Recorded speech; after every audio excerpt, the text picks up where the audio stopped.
నేను ఇవాళ యాదృచ్ఛికంగా ఉదయం వేళ ఎందుకో పుస్తకాల బీరువా దగ్గర నించుని చంద్రశేఖర పరమాచార్య స్వామి వారి యొక్క పాదాలు కనపడుతున్నటువంటి ఒక పుస్తకం ఒకటి నా దగ్గర ఉంటే ఆ పుస్తకాన్ని తీసి యథాలాపంగా ఇలా అన్నాను. అంటే ప్రదోషవేళయందు శివనామమును చెప్పినటువంటి వాడు పొందేటటువంటి ఫలితమేమో వాక్కుల చేత చెప్పటము సాధ్యము కాదు. ప్రదోషవేళయందు చెప్పబడినటువంటి శివనామము యొక్క ఫలితమును చెప్పే ప్రయత్నమును కూడా చేయరాదు. ఎందుచేత అంటే అంత గొప్ప ఫలితం వస్తుంది కనుక. స్వయంగా చంద్రశేఖర పరమాచార్య స్వామి వారు చెప్పినటువంటి మాటలున్న పేజీ నాకు అలవోకగా కనబడితే నేను ఎంతో సంతోషించాను. ఫోన్లే నిన్ననే అనుకోకుండా నేను ఈ మాట అన్నాను.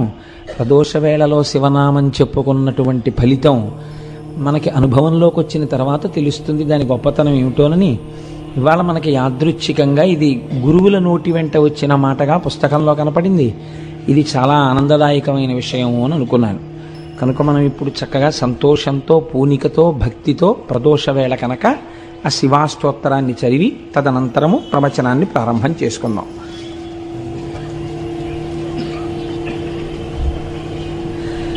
ధవళవపుషమిందోర్మండలే సన్నివిష్టం భుజగవలయహారం భస్మదిగ్ధాంగమీశం మృగయ పరశుపాణిం చారు చంద్రార్ధమౌళిం హృదయ కమల మధ్యే సంతతం చింతయామి. చారు చంద్రార్ధమౌళిం అంటారు ధ్యానంలో. చంద్రమౌళీశ్వరుడిగా ఆరాధన చేస్తారు. 4 వర్ణముల వారు సమస్త ఫలితములను పొందడానికి చంద్రమౌళీశ్వరారాధన చేయవలెను అని శాస్త్రం విధించింది. కనుక చంద్రమౌళీశ్వరారాధన చెయ్యడం కోసమని బహుశः నా ఊహ సత్యమైతే 1,00,000 ఇళ్లల్లో ఒక్క ఇంట్లోనైనా ఉండడానికి అవకాశం లేనటువంటి ఒక అత్యద్భుతమైనటువంటి పార్వతీ పరమేశ్వరుల యొక్క రూపంతో కూడిన మూర్తిని మహాశివరాత్రి నాడు 5 పైసలు ఖర్చు లేనటువంటి అద్భుతమైన చంద్రమౌళీశ్వరారాధన మనందరం కలిసి చేసుకుందాం. దానికి మనకి అపర భగీరథుడు గోపాలకృష్ణ గారు ఉండనే ఉన్నారు. ఆ కార్యక్రమాన్ని ఆయనకి చెప్పేస్తే ఆయనే తంటాలు పడి అన్నీ ఏర్పాట్లు చేసుకుంటారు. మనందరం హాయిగా కూర్చుని 5 పైసలు ఖర్చు లేకుండా అని నేను అనేశాను కాబట్టి ఇంకా దానికి ఏం ఉండదన్నమాట ఖర్చు. అలా చేసుకోవడం గోపాలకృష్ణ గారి బాధ్యత, ఇంకా మనకే సంబంధం లేదు. ఆయనకి నా ఎందున్న గౌరవం అటువంటిది. ఇంత మాట వీడన్నాడు ధూర్తతనంగా ఆయన అనుకోరు, దాన్ని అమలు చేయడానికి ప్రయత్నిస్తారు. కాబట్టి మహాశివరాత్రి నాడు అటువంటి మూర్తికి మనం ఆరాధన చేద్దాం. చారు చంద్రార్ధమౌళిం హృదయ కమల మధ్యే సంతతం చింతయామి. శివో మహేశ్వర శంభు పినాకీ శశిశేఖర వామదేవో విరూపాక్ష కపర్దీ నీలలోహిత శంకర శూలపాణిశ్చ ఖట్వాంగీ విష్ణువల్లభ శపి విష్ణోంబికానాథ శ్రీకంఠో భక్తవత్సల భవశర్వస్త్రిలోకేశ స్థితికంఠ శివాప్రియ ఉగ్ర కపాలీ కామారీ అంధకాసురసూదన గంగాధరో లలాటాక్షకాలకాల కృపానిధి భీమ పరశుహస్త మృగపాణిర్జటాధర కైలాసవాసీ కవచీ కఠోరస్త్రిపురాంతక వృషాంకో వృషభారూఢో భస్మోద్ధూళిత విగ్రహ సామప్రియ సర్వమయస్త్రయీమూర్తిరనీశ్వర సర్వజ్ఞ పరమాత్మా చ సోమసూర్య అగ్నిలోచన హవిర్యజ్ఞమయ సోమ పంచవక్త్ర సదాశివ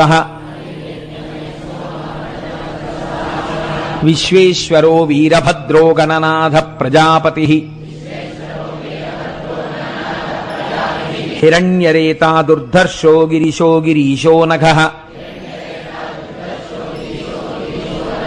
భుజంగభూషణో భర్గో గిరిధన్వీ గిరిప్రియః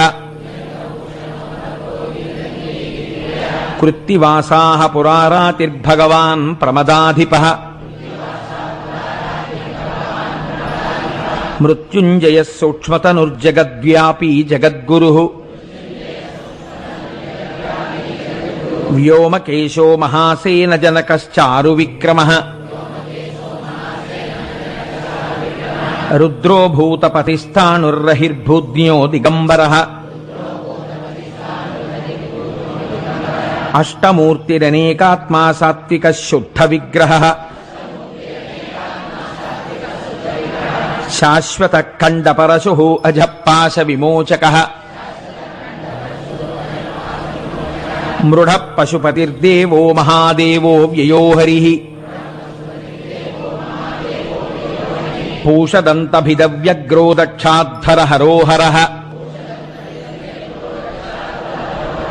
భగనేత్రభిదవ్యక్తః సహస్రాక్షః సహస్రపాత్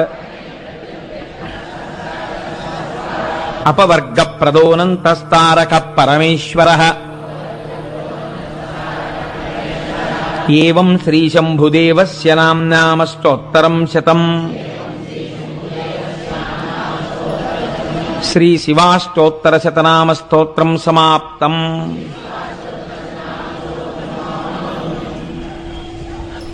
నిన్నటి రోజున భీమః అన్న నామంతో ఆ భీమేశ్వరలింగం ఎలా ఆవిర్భవించింది అన్నదాన్ని మీకు నేను విజ్ఞాపన చేశాను. దాని యందు రెండు ఉంటాయి. ఒకటి, ఆయన అటువంటి గొప్ప శాసనాన్ని చెయ్యగలగడం, అటువంటి ప్రభంజనుడైనటువంటి వాయుదేవుడు మన శరీర కార్యములను నిర్వర్తించుట యందు ఎలా సహాయపడాలని శంకరుడు శాసనం చేస్తే ఔదల దాల్చి నిర్వహిస్తున్నాడో అంత గొప్పగా తన తేజస్సు చేత సమస్తాన్ని బూది చేయగలిగినటువంటి అగ్నిహోత్రుడు ఈశ్వర శాసనాన్ని ఔదల దాల్చి యజ్ఞమునందు హవ్యవాహనుడుగా, పితృకార్యముల యందు పిండమును తీసుకెళ్లేటటువంటి వాడిగా, అలాగే మన ఇంట్లో తెల్లవారి లేస్తే అన్నాన్ని పచనం చేసేవాడిగా, హవ్యం వహతి దేవానాం కవ్యం కవ్యాసినామపి పాకంచ కురుతే వహ్నిః శంకరశైవ శాసనాత్ అని లింగపురాణంలోంచి అనుసంధానం చేసుకుంటూ మనం ఆయన ఎలా జగత్తుని శాసించగలిగినటువంటి వాడు అన్నదాని గురించి ఆ భీమేశ్వర నామంతో స్వామి ఆవిర్భవించినటువంటి స్వరూపం గురించి మీకు విజ్ఞాపన చేసి ఉన్నాను. ఇవాల్టి రోజున త్రయంబక క్షేత్రం గురించి, త్రయంబకేశ్వరుడి గురించి మీకు 4 మాటలు చెప్పేటటువంటి ప్రయత్నం చేస్తాను. త్రయంబకం గౌతమీతటే అని మనం అంటాం. అందులో సహ్యాద్రి శీర్షే విమలే వసంతం గోదావరీ తీర పవిత్ర దేశే యద్దర్శనాత్వాతకమిషునాశం ప్రయాతితం త్రయంబకమిషమీడే అని పిలుస్తారు. ఈశ్వర, ఓ త్రయంబకుడా, నిన్ను దర్శనము చేసినటువంటి వారిని రక్షించదవు, నిన్ను స్మరించిన వారిని, నిన్ను నమ్మిన వారిని సర్వకాలముల యందు రక్షించేటటువంటి స్వరూపం ఉన్నవాడు. మీరు ఇక్కడ ఒక విషయాన్ని జ్ఞాపకం పెట్టుకోండి. మీరు ఇప్పటి వరకు విన్నటువంటి స్వయంభూలింగముల యొక్క విశేషము ఒకలా ఉంటుంది. త్రయంబకేశ్వరుడి దగ్గరికి వచ్చేటప్పటికీ ఇది ఒక్కటి ఒకలా ఉంటుంది. నా దృష్టిలో అయితే నేను దీన్ని వేరొక రకంగా భావన చేస్తాను, అది మీతో పంచుకునే ప్రయత్నం చేస్తాను. ఈశ్వర సౌలభ్యము ఎంత గొప్పదో ఒక మహాభక్తుడి యొక్క జీవితము కూడా అంతే గొప్పది. అది పవిత్రమైనటువంటి నది వంటిది భక్తుడి యొక్క జీవితం. ఈశ్వర కథ వినడం చేత ఈశ్వరుడు ఎక్కువ ప్రీతి చెందుతాడా? ఈశ్వరుణ్ణి నమ్ముకోవడం వల్ల నిరంతరము ఈశ్వరానుసంధానముగా జీవితం గడిపేటటువంటి ఒక పరమభక్తుడి యొక్క కథని వినడం వల్ల ఈశ్వరుడు ప్రీతి చెందుతాడా? అంటే ఈశ్వరుడు కేవలము భక్తుల యొక్క కథలు వినడము చేత మాత్రమే ద్విగుణీకృతమైనటువంటి ప్రేమని ఆవిష్కరిస్తాడు. పైగా మనం ఇవాళ వినేటటువంటిది కేవలం ఒక లింగము ఆవిర్భవించినటువంటి కథ కాదు. గౌతమ మహర్షి యొక్క జీవితాన్ని ఆయన యొక్క శీలాన్ని, ఆయన యొక్క గొప్పతనాన్ని మీరు ఒక్కసారి విహంగ వీక్షణంగా ఇందులో చూస్తారు. చూసినప్పుడు మీకు అసలు ఒక భక్తుని యొక్క జీవితము, ఒక మహాభక్తుని యొక్క చారిత్రము ఎలా ఉంటాయి అనేది మీకు బాగా అవగతమవుతుంది. మీరు చూడండి, ప్రపంచపటంలో ఉండేటటువంటి మిగిలిన దేశాలకి పేరు ప్రఖ్యాతులు ఏమైనా ఉండి ఉంటే దేనివల్ల వచ్చాయి? ఐశ్వర్యము చేత వచ్చి ఉండి ఉండవచ్చు, లేదా ఆ దేశాలలో ఉండేటటువంటి కొంతమంది విజ్ఞానులు కనిపెట్టిన కొన్ని విషయాల వల్ల వచ్చి ఉండవచ్చు. ఏదో ఈ రాకెట్ ప్రయోగించారు, లేకపోతే ఈ పెద్ద ల్యాబొరేటరీ ఉంది, లేకపోతే ఇక్కడ ఇలా బటన్ నొక్కితే ఇన్ని వేల కిలోమీటర్ల దూరంలో ఉండేటటువంటి ఒక దేశంలో ఉన్న లక్ష్యాన్ని ఛేదించగలిగినటువంటి క్షిపణి కనిపెట్టబడినదనేటటువంటి కీర్తి చేత ఆ దేశమునకు గౌరవం ఉండవచ్చు. కానీ భారతదేశం యొక్క పరిస్థితి పూర్తిగా భిన్నం. భారతదేశానికి గౌరవం దేనివల్ల అంటే భౌతికమైన సంపత్తి చేత భారతదేశము గౌరవింపబడలేదు. ఆ కోణంలో పరిశీలన చేస్తే అసలు భారతదేశం అంతటి ఐశ్వర్యవంతమైన దేశం మీకు ప్రపంచ పటంలో కనపడదు. ఒక్కొక్క మహారాజు గారిని చంపిన తరువాత ఒక్కొక్క కోటని కొన్ని నెలల పాటు దోచుకున్న ఐశ్వర్యం మిగిలిపోయింది. విజయనగర సామ్రాజ్య పతనం చదివితే కన్నుల నీరు కారుతుంది. 6 నెలలు దోచుకున్నారు విజయనగరం కోటని. అంత దోచుకున్నా ఇంకా ఎత్తుకెళ్ళడానికి ఐశ్వర్యం మిగిలింది. ఇక్కడి నుంచి ఎత్తుకుపోయింది కోహినూరు వజ్రం, ఇక్కడి నుంచి ఎత్తుకుపోయింది నెమలి సింహాసనం, ఇక్కడి నుంచి ఎత్తుకుపోయింది ఆయుర్వేదం, ఇక్కడి నుంచి ఎత్తుకుపోయింది అథర్వణ వేదంలో భాగాలు. అన్ని దేశాలకి ఇంకా పలకాబలపం పట్టుకోవడం రానటువంటి రోజులలో అద్భుతమైనటువంటి చారిత్రక సత్యములను కనిపెట్టినటువంటి దేశం ఈ దేశం. నాకు ఈ విషయం చెప్పినప్పుడు ఒక విషయం స్ఫురణలోకి వస్తోంది. నేను మొన్న అరుణాచలం వెళ్ళినప్పుడు విశాఖపట్నం నుంచి ఒక మెరైన్ ఇంజనీర్ సుబ్బారావు గారిని, వారి భార్య గారు, నాకు పేరు సరిగ్గా జ్ఞాపకం ఉంటే ఆవిడ పేరు భవానీ, ఆవిడ కూడా మాతో పాటుగా వచ్చారు. వచ్చినప్పుడు నేను ఏదో ఒక తపస్సమాధిలో ఉండేటటువంటి వ్యక్తి సమాధిగతుడైపోయిన, ఆయన శరీరాన్ని సమాధి చేసిన అందులోంచి కొన్ని తరంగములు వస్తాయి అని పుస్తకాలలో ప్రతిపాదన చేశారు అన్నదానికి ఆవిడ సైన్స్ లెక్చరర్ అనుకుంటాను. ఈ మధ్య కాలంలోనే దీని మీద ఒక పుస్తకం వచ్చింది కోటేశ్వరారు, ఇది పరమ సత్యం అండి, అది ఎలా వస్తుంది అన్న దాని గురించి ఆవిడ నాకు ఆ విజ్ఞాన శాస్త్రానికి సంబంధించినటువంటి భాషలో మాట్లాడారు. నేను నిజంగా మన వాళ్ళు ఎంత గొప్పవాళ్ళంటే ఆ తల్లి ఎంత జీర్ణం చేసుకున్నారో ఆవిడ అన్నారు.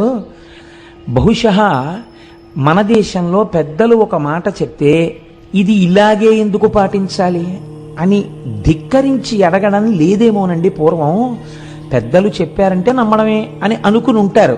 అందుకే దాన్ని కథలుగా చెప్పారు, శాసనాలుగా చెప్పారు తప్ప వివరణలు ఇవ్వలేదు. ఈ సూత్రాల్ని ఇవాల్టి రోజున కొత్తగా కనిపెట్టబడినటువంటి విషయాలుగా విదేశాలలో చెప్పబడుతున్నాయి తప్ప ఇవి మన ఋషులు ఏనాడో దార్శనికులై చూసినవేనండి అన్నారు. నేను ఆ తల్లి యొక్క ఆ దర్శనానికి చాలా సంతోషించాను. మీరు చూడండి, మన దేశంలో కీర్తి దేని వలన వచ్చింది అంటే ఒక్క సత్యాన్ని పట్టుకొని అబద్ధం ఆడకుండా ఆడిన మాటకి నిలబడిపోయి జీవితంలో ఏవైనా పక్కన పెట్టి సత్యానికి కట్టుబడినటువంటి వాడు త్రిమూర్తులను కిందకి ఎలా దింపగలడో చూపించిన వాడు హరిశ్చంద్రుడు. భూతదయతో శిబిచక్రవర్తి దానం చేసి ఎనలేని కీర్తి ప్రతిష్టలను తీసుకొచ్చిన వాడు శిబిచక్రవర్తి.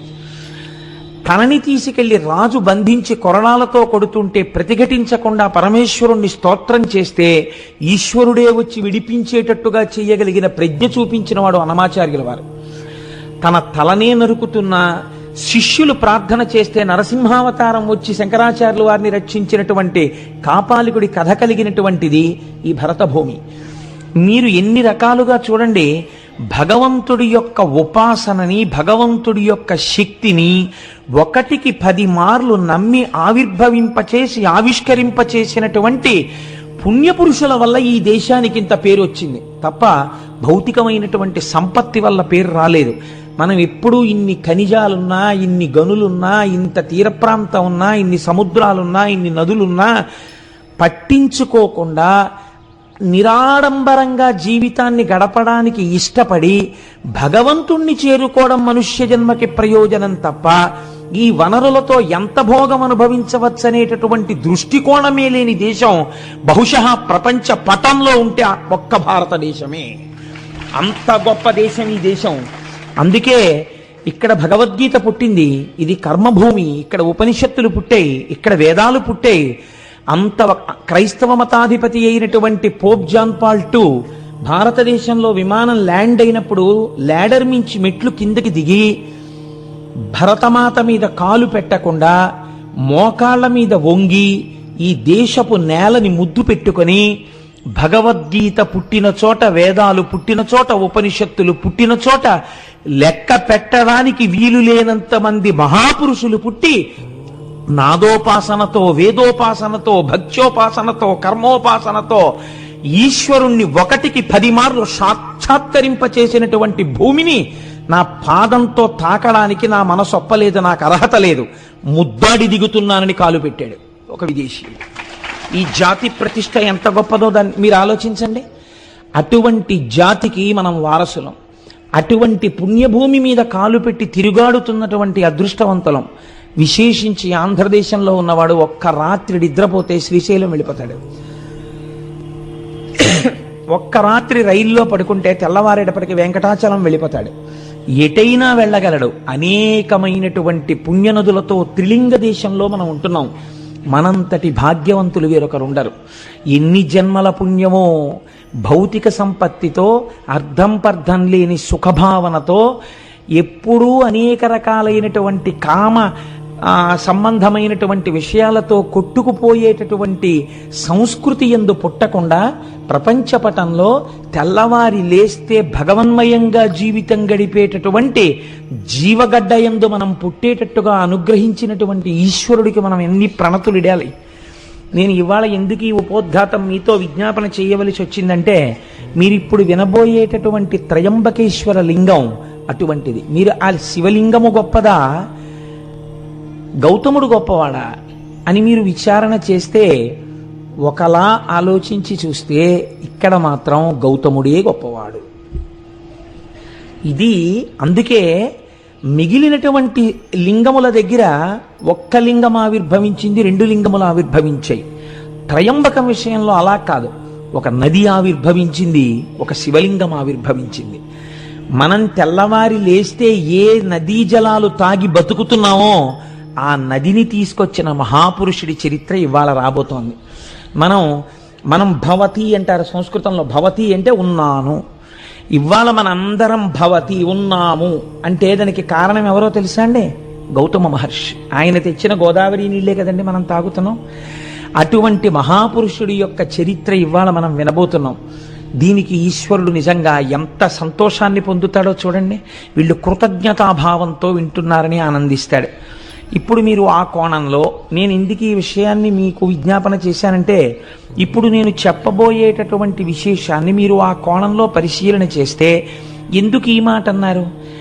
లింగ ఆవిర్భావము కన్నా మహాత్ముని యొక్క జీవితమే గొప్పది ఒకలా చూస్తే అని అన్నారే, అలా ఎక్కడుంది ఇందులో అన్న విచారణ చేస్తూ మీరు వినే ప్రయత్నం చెయ్యండి. అది మీ జీవితానికి కూడా ఎంత గొప్ప కొత్త కోణాన్ని తొడుగుతుందో ఆలోచించండి.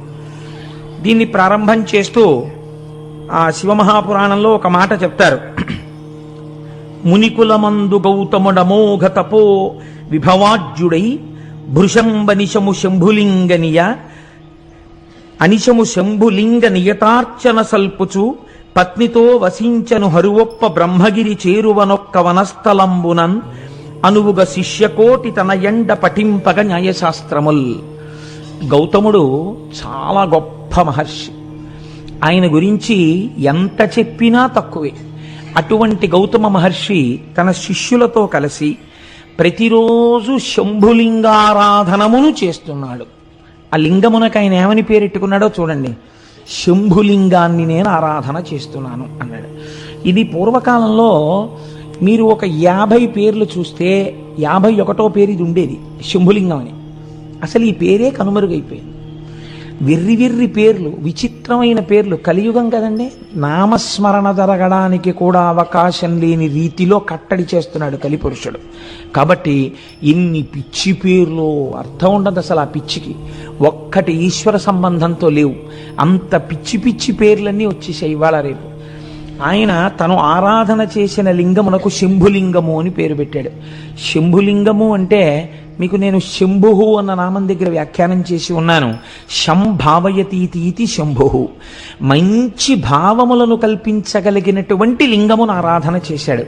కాబట్టి ఇప్పుడు ఆయన ఏం కోరుకుని ఉండాలి? మంచి భావనలను కోరుకుని ఉండాలి. ఏమిటా మంచి భావన? అటువంటి మహర్షి కోరుకునేది ఒక్కటే భావన, లోకమంతటినీ లోకేశ్వరుడిగా చూడడం, విశ్వాన్ని విశ్వేశ్వరుడిగా చూడడం. ఇదే ఆయన కోరుకున్నది కదండి. కాబట్టి ఇప్పుడు అలా శంభులింగాన్ని ఆరాధన చేస్తూ దానితో పాటు ఏం చేశాడు? చాలామంది శిష్యులు ఆయనని అనుగమించి ఉండేవారు. వాళ్ళందరికీ అనేకమైనటువంటి శాస్త్రములను బోధ చేస్తూ బ్రహ్మగిరి అనబడేటటువంటి ఒక పర్వత శిఖరము యొక్క పాదమూలమునందు ఆశ్రమమును నిర్మాణము చేసుకుని ఆ శంభులింగారాధన చేస్తూ పరమ పవిత్రమై, యజ్ఞవేది ఎందున్నటువంటి అగ్నిహోత్రం ఎంత పవిత్రమో అంత పవిత్రమైనటువంటి జీవితాన్ని ఆయన గడుపుతున్నాడు. ఇలా గడుపుతుండగా అంతకొండొక కాలంబునందు పొడమికడు అనావృష్టి పొదలని, ఎక్కడలగాని త్రావ నీళ్లు కరువయ్యే గ్రాసమసలే శూన్యమయ్యను దశలనే చోటనేని. ఇలా నడుస్తుండగా కొంతకాలానికి భయంకరమైనటువంటి క్షామం వచ్చింది. ఆ క్షామమునకు కారణం ఏమిటి? అనావృష్టి. వర్షాలు పడలేదు. వర్షాలు పడకపోతే ఎక్కడా నీరు లేదు.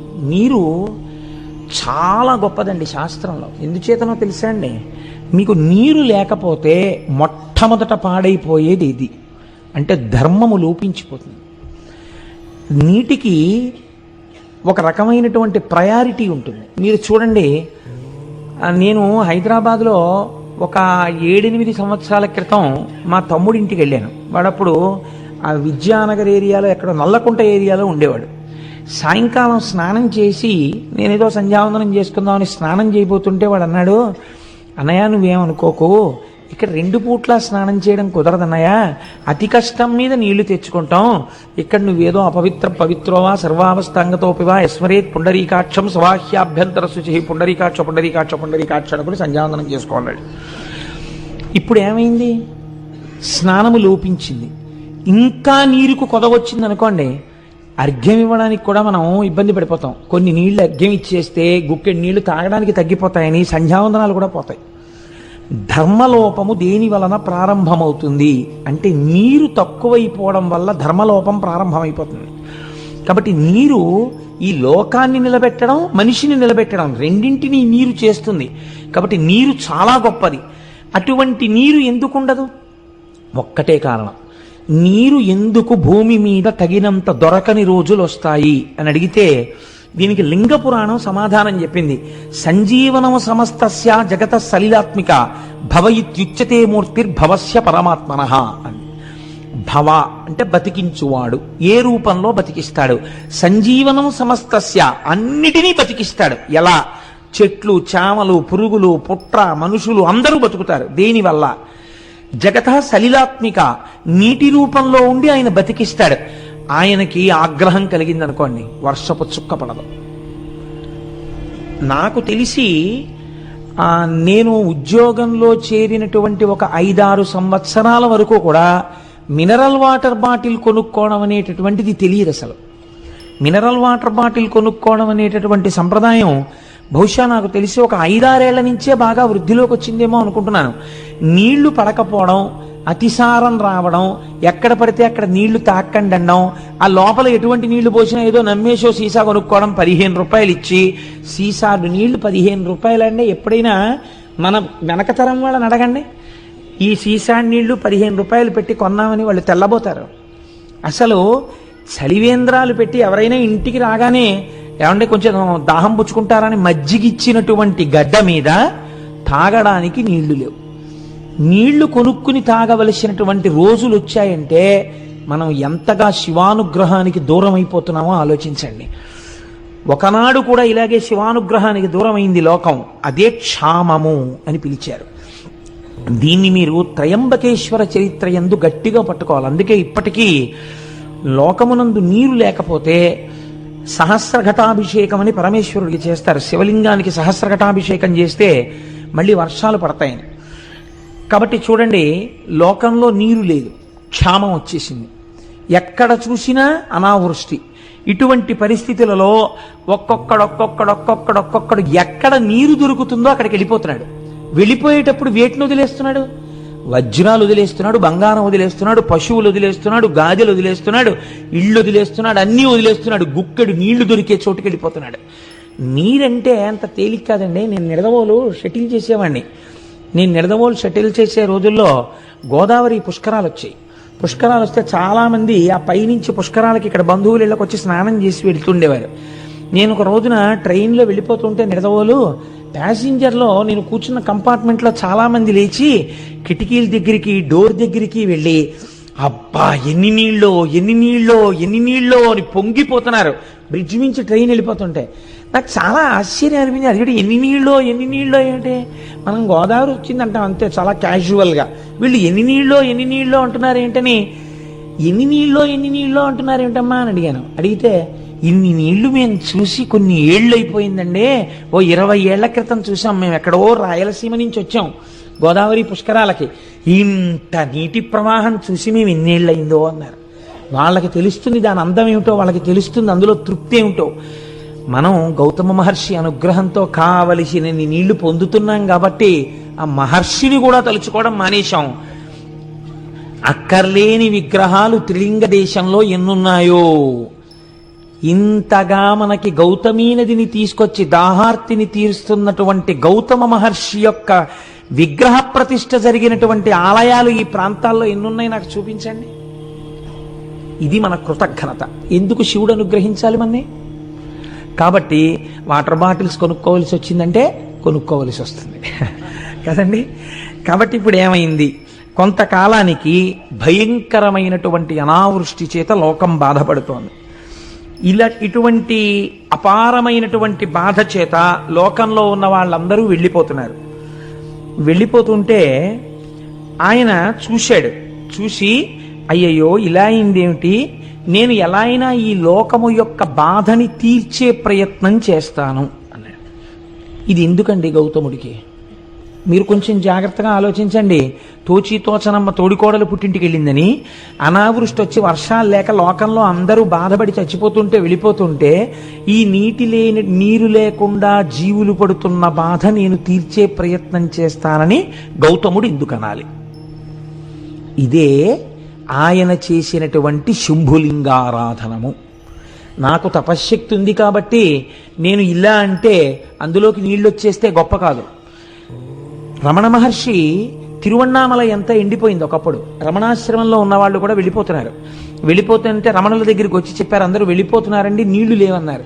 అంటే రమణులు అన్నారు, వెళ్ళిపోవడం ఎందుకు, నీళ్లు లేకపోతే వెళ్ళిపోతారా, ఈశ్వర కృప ఉంటే నీళ్ళు ఎందుకు రావు అని అక్కడ గొంతు కూర్చుని 4 చారలు మట్టి తీశారు ఇలాగా. అంతే జల పుట్టింది. అదే రమణబావి అని పిలుస్తారు. తిరువణ్ణామల ఎంత ఎండిపోతుంది, రమణాశ్రమంలో ఉన్న రమణబావి ఎండదు. దానికి కావ్యకంఠ గణపతి ముని పేరు పెట్టారు, రమణతీర్థము అని పేరెట్టారు దానికి. కాబట్టి మహాపురుషులు సృష్టించగలరు, వారి తపశ్శక్తి చేత వారు సంకల్పం చేస్తే వస్తుంది. గౌతమ మహర్షి తలుచుకుంటే రోజు ఒక కొండ నీళ్లు తేలేంటి, ఆదిశంకరాచార్యులు వారు తలుచుకుంటే పూర్ణానదినే అమ్మగారి స్నానానికి తీసుకొచ్చారే, అటువంటిది ఓ కొండ నీళ్లు ఆయన తన కోసం తెచ్చుకోలేరా?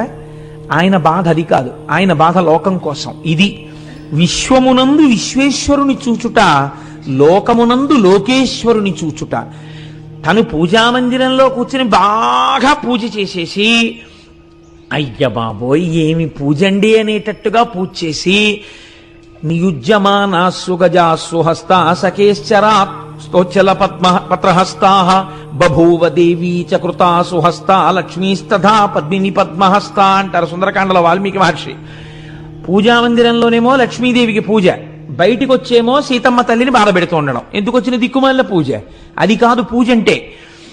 తాను లోకమునందు ఒక భాగము, ఈ లోకము ఈశ్వర స్వరూపము కాబట్టి లోకము బాధపడితే ఇది ఈశ్వరుడి బాధ కాబట్టి నేను లోకమును రక్షించాలి. అది నా పూజలో అంతర్భాగము అని ఆయన అనుకున్నాడు. ఇది ఆయన చేసినటువంటి శంభులింగారాధన. కాబట్టి ఇప్పుడు ఆయన జలముల యొక్క అధిదేవతను గురించి తపస్సు చేశాడు. మీకు ఏ అవసరం వస్తే ఆ అవసరాన్ని తీర్చగలిగినటువంటి వారి దగ్గరికి వెళ్ళాలి. ఇంట్లో దొంగలు పడ్డారనుకోండి, ఫైర్ ఆఫీస్కి వెళ్ళకూడదు కదా.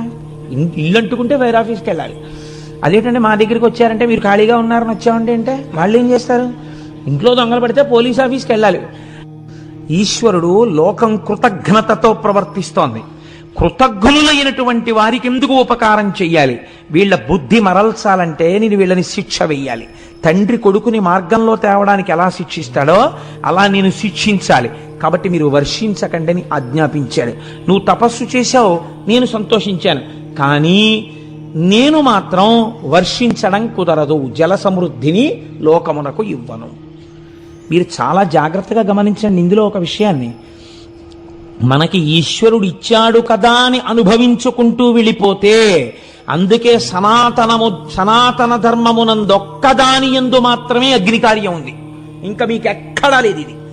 అగ్నికార్యంలో అగ్నిహోత్రుణ్ణి పిలిచి, హవ్యవాహనాన్ని పిలిచి, మీరు అనుభవిస్తున్నటువంటి భోగములన్నీ దేవతల యొక్క అనుగ్రహము చేత వస్తున్నాయి కాబట్టి ఆ దేవతలకి హవిస్సులు మీరు ఇవ్వాలి. ఆ హవిస్సుని దేవతలు అందుకుంటారు. అందుకుని వారు మీ పట్ల కృతజ్ఞులై, చూడండి తిన్న ఇంటికి వాసాలు లెక్కెట్టాడంటారు. మీరు హవిస్సు ఇవ్వడం అంటే వాళ్ళకి భోజనం పెట్టడం.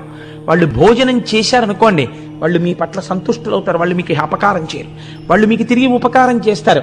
ఎవరెవరు ఏం చెయ్యగలరో ఆ ఉపకారాన్ని వాళ్ళు చేస్తారు. పర్జన్యుడు వర్షాన్ని కురిపిస్తాడు, భూమి సస్యశ్యామలమవుతుంది, వాయుదేవుడు చక్కగా వీస్తాడు, ప్రభంజనుడు కాకుండా లోకమంతా సుభిక్షంగా ఉంటుంది. అందుకే అగ్నికార్యం చేయడం, యజ్ఞం చెయ్యడం, యాగం చెయ్యడం ఈ జాతికి మాత్రమే ఉన్న సొత్తు. అందుకే ఇది కర్మభూమి. తాను బ్రతకడం కాదు, 10 మందిని బ్రతకడం నేర్పించినటువంటి భూమి ఈ భూమి. ఎప్పుడు యాగాలు యజ్ఞాలు మానేశారో అప్పుడే దేశానికి క్షామం బయలుదేరింది. అందుకే మనం చూడండి రేపు ఏం చేస్తున్నాం, 3 క్రతువులు చేస్తున్నాం. ఒకటి సుబ్రహ్మణ్యుడికి పాలాభిషేకం. మీరు వింటారు, మళ్ళీ ఇప్పుడు నేను చరివిరచరణం అవుతుంది. ఆ కావిడి ఎత్తితే చాలంతే 12 తరాల తర్వాత ఎప్పుడో వంశం పెరగకుండా రావలసినటువంటి ప్రమాదాన్ని ఇప్పుడు తీసేస్తాడు ఆ కావిడిని ఎత్తిన వాడికి సుబ్రహ్మణ్యుడు. ఆ పాలు అభిషేకం చేస్తారు, మూర్తి చల్లబడుతుంది. మూర్తి చల్లబడగానే ఎంతమంది ఆ అభిషేకాన్ని చూస్తూ శబ్దం వింటారో అభిషేక మంత్రాలని, వాళ్ళందరి కోరికలు సిద్ధిస్తాయి. దేవతల్ని పిలిచి హవిస్సిస్తారు, అగ్నిహోత్రంలో హోమం చేస్తారు. ఆ రోజున చేసినప్పుడు ఆయన ఈ గోత్రనామాలతో హవిస్సు పుచ్చుకుంటాడు. పుచ్చుకున్న తర్వాత వీళ్ళందరికీ ఆయన యోగక్షేమాలు చూస్తాడు. సాయంకాలం కళ్యాణం జరుగుతుంది. ఇందులో అందరూ పాల్గొనలేకపోయారు, మరి వాళ్ళ పరిస్థితి ఏమిటి? అందుకే సాయంత్రం కళ్యాణం చేసి అందరూ చూస్తుండగా కళ్యాణం చేసి కళ్యాణపు అక్షతలు అందరి మీద వేస్తారు. కాబట్టి ఇంతమందిని కూర్చోబెట్టడం కష్టం కాబట్టి కొంతమందిని కూర్చోబెడతారు, కానీ ఫలితం మాత్రం అందరికీ వచ్చేటట్టు ప్రయత్నం చేస్తారు. కానీ ఖచ్చితంగా అందు పాల్గొంటున్న వాళ్ళ యొక్క యశము ద్విగుణీకృతముగా ఉంటుందన్నది మాత్రం శాస్త్రవాక్కు. అందులో ఏమీ సందేహం లేదు. నేను నిస్సందేహంగా చెప్తున్నాను, 200 మంది భాగ్యవంతులే. ఏదో సుబ్రహ్మణ్యానుగ్రహం లేకుండా అంత క్రతువులో పాల్గొనడం కుదరదు. కాబట్టి చూడండి, ఇప్పుడు ఆయన నేను వర్షమును కురిపించలేను, కానీ నీకొక్క ఉపకారం చేస్తాను. ఏమిటో తెలుసా? ఎవడి భయం వల్ల ఈ వాయువు వీస్తోందో, ఎవడి భయం వల్ల ఈ సముద్రుడు దాటి భూమి మీదకి రాడో, ఎవరి భయం వల్ల అగ్నిహోత్రం ఉపకారం చేసి వంట చేస్తోందో, వాడి భయం వల్లే నేను కూడా నీటిని తేలేను. కానీ నువ్వు ఇంత తపస్సు చేశావు, నువ్వు నన్ను అడిగావు నీరు కావాలి అని. లోకమునకంతటికి నీరు నేను ఇవ్వలేను, అలా ఇస్తే ఈశ్వర శాసనోల్లంఘనం జరుగుతుంది. నీకిస్తాను నీరు. ఎలా ఇస్తానో తెలుసా? నీకు ఒకలా ఇస్తాను. కావున నేను వృష్టికెటు గర్తను కాగల, ఒక్క గర్తము నీవిక త్రవ్వికొన్న అచట నీరము నించెద, జానుదగ్నమచ్చో వివిధౌషధీతతి బ్రను ఫల ద్రుమ కరంబదమున్ ముదంబు ఆవహిలంగ కూర్చికొనుము అరకయుండు జలంబులెప్పుడు. నా మీద పెట్టకు నీళ్లు తెమ్మని, నువ్వు ఒక చిన్న గుండంతవు, నేనేం చేస్తానో తెలుసా? అందులో నీళ్లు పోస్తాను. అప్పుడు నన్ను పరమశివుడు అడగలేడు, ఎందుకు ఇచ్చావు నీళ్లు, నేను వద్దంటే అనలేడు. గౌతముడు మహానుభావుడు, తెల్లవారి నీలింగార్చనే చేస్తున్నాడు. కాబట్టి ఆయన అంత తపస్సు చేశాడు. ఆయనకి మాత్రం ఒక కుండంలో నీళ్లు పోశారని చెప్తాను. నువ్వు ఎంత కుండం తీయగలవో అంత కుండం తీ, నేను అందులోకి నీరు పోస్తాను, ఒక్క వరం ఇస్తాను. ఏమిటో తెలుసా? కుండం ఆరదు, అందులో ఎప్పుడు నీళ్లుంటాయి. ఇప్పుడు నువ్వేం చేస్తావో తెలుసా? నా మీద పెట్టకు, లోకాన్ని బతికిస్తానంటున్నావు కదా, నువ్వు మీ ఆవిడ కలిసి ఈ నీళ్ళన్నీ పట్టుకెళ్ళి ఎన్ని ఎకరాలకు పోయగలరో అన్నింటికి పోసుకోండి, ఎన్ని పంటలు పండించుకోగలరో పండించుకోండి, ఎంతమందికి అన్నం పెట్టగలరో పెట్టుకోండి. తడి ఉంటే కదా పంటలు పండుతాయి, తడు ఉంటే కదా దాహం తీరుతుంది. ఇందులో నీరు తరిగిపోకుండా నేను చూస్తా. ఈ నీటిని తోడి అన్ని ఎకరాల పంట పండించేంతమందికి అన్నం నువ్వు పెట్టుకుంటావా? పెట్టుకో అన్నాడు. ఇప్పుడు ఏమనాలండి గౌతముడు? బావ ఎందుకు వచ్చింది రండి, నేను మా ఆవిడ కలిసి ఇంట్లో పని పాడు అన్ని మానేసుకుని తపస్సు మానేసి ఎకరాలకేమో ఈ నీళ్ళన్నీ పట్టుకెళ్ళి కుండలతో పోసి ఇవన్నీ సాగు చేసి చక్కగా అన్ని తయారు చేసి రోజు వంట చేసి పెట్ట, వీళ్ళు వచ్చి తిన, ఎందుకు వచ్చిన ప్రారంభం, పోన్లేవా నువ్వు వర్షం కురిపించు, ఎప్పుడు పడితే అప్పుడే పడుతుంది వెళ్ళిరా అన్నారు. ఆయన అన్నాడు, ఇంతకన్నా అదృష్టం ఎక్కడుంటుంది? నేను అనుకున్నాను లోకానికి జలవృష్టిని ఇప్పిద్దాం అనుకున్నాను, నువ్వేమన్నావు? కుండంలో నీరు పోస్తాను, పంట నువ్వు పండించి పెట్టన్నావు. ఎంత అదృష్టవంతున్నయ్యా! ఇంతమందికి అన్నం పెట్టే అదృష్టం దొరికితే ఇంతకన్నా నాకేం భాగ్యం కావాలి? తప్పకుండా అన్నాడు. ఇది వింటుంటే నాకు ఒక విషయం జ్ఞాపకానికి వస్తుంది. పూర్వకాలంలో పుట్టిన వాళ్ళే 12 మందో 14 మందో సంతానం ఉండేవారు. ఇంకా ఎప్పుడు బావగారి పిల్లలో మరిది గారి పిల్లలో ఇంట్లో చదువుకునేవారు. ఇది కాక ఓ 2 3 పేద విద్యార్థులకి వారాలు అన్నం పెడుతుండేవారు. ఇంటికొచ్చిన అతిథిని మీరు ఎప్పుడు ఎడతారో అని మళ్ళీ అడగడం తెలియదు. వాళ్ళు నెలలు ఉంటుండేవారు, వాళ్ళకి వండి పెడుతుండేవారు. ఇన్ని చేస్తున్నా ఎంత సంతోషంగా వాళ్ళ జీవితాలు వెళ్ళిపోయాయో. ఒక్కనాడు లేదన్న బాధ లేకుండా వాళ్ళు సంతోషంగా గడిపేశారు. ఇంత అలిసిపోయేవారు, రాత్రి ఇలా వెళ్ళి పడుకోగానే నిద్రపోయేవారు, మళ్ళీ తెల్లవారు లేచేవారు, సంతోషంతో కార్యక్రమం చేసేవారు. ఇంతమందికి పెట్టగలిగిన చెయ్యిందని సంతోషించేవారు. అలా వాళ్ళ రోజులు వెళ్ళిపోయాయి. కాబట్టి ఇప్పుడు గౌతముడు చాలా సంతోషించాడు. తప్పకుండా నేను ఆ పని చేసుకుంటానన్నాడు. ఇప్పుడు వరుణుడు ఆ గుండంలో నీరు నింపాడు. ఇప్పుడు గౌతముడు ఏం చేశాడో మీరు అవధరించండి. నాకు నిజంగా ఆశ్చర్యంగా ఉంటుంది ఇది చదువుతుంటే. ఇది చదివినంత తేలిగ్గా విన్నంత తేలిగ్గా ఉండదు. మీరు మనసులో ఒక్కసారి భావన చెయ్యండి ఆయన ఉదారత. ఇదంతా ఎవరెవరు చేశారు? ఆయన భార్య అంతే. అహల్య ఎవరో తెలుసా అండి? బ్రహ్మగారికి ఓ కోరిక పుట్టింది. ఇప్పటి వరకు ప్రపంచంలో పుట్టనంత సౌందర్య రాశిని ఒక దాన్ని నేను సృష్టిస్తానని సృష్టిస్తే ఆవిడే అహల్య. ఇంద్రుడంతటి వాడు మోహపడ్డాడు ఆవిడ కోసం. అటువంటి అహల్య అంత సౌందర్య రాశి ఈ నీళ్లు కావిళ్ళలో ఎత్తుకుని 1 ఎకరమా 2 ఎకరాలా 100 ఎకరాలకి నీళ్లు పోసి సాగు చేయడం ఏమీ కర్మ. వాళ్ళు అనుకున్నారు ఇలా ముక్కు మూసుకుని తపస్సు చేయడం కాదు, లోకాన్ని బతికించడం జీవితం అన్నారు. ఇక్కడే మీకు ఒక తేడా వస్తుంది.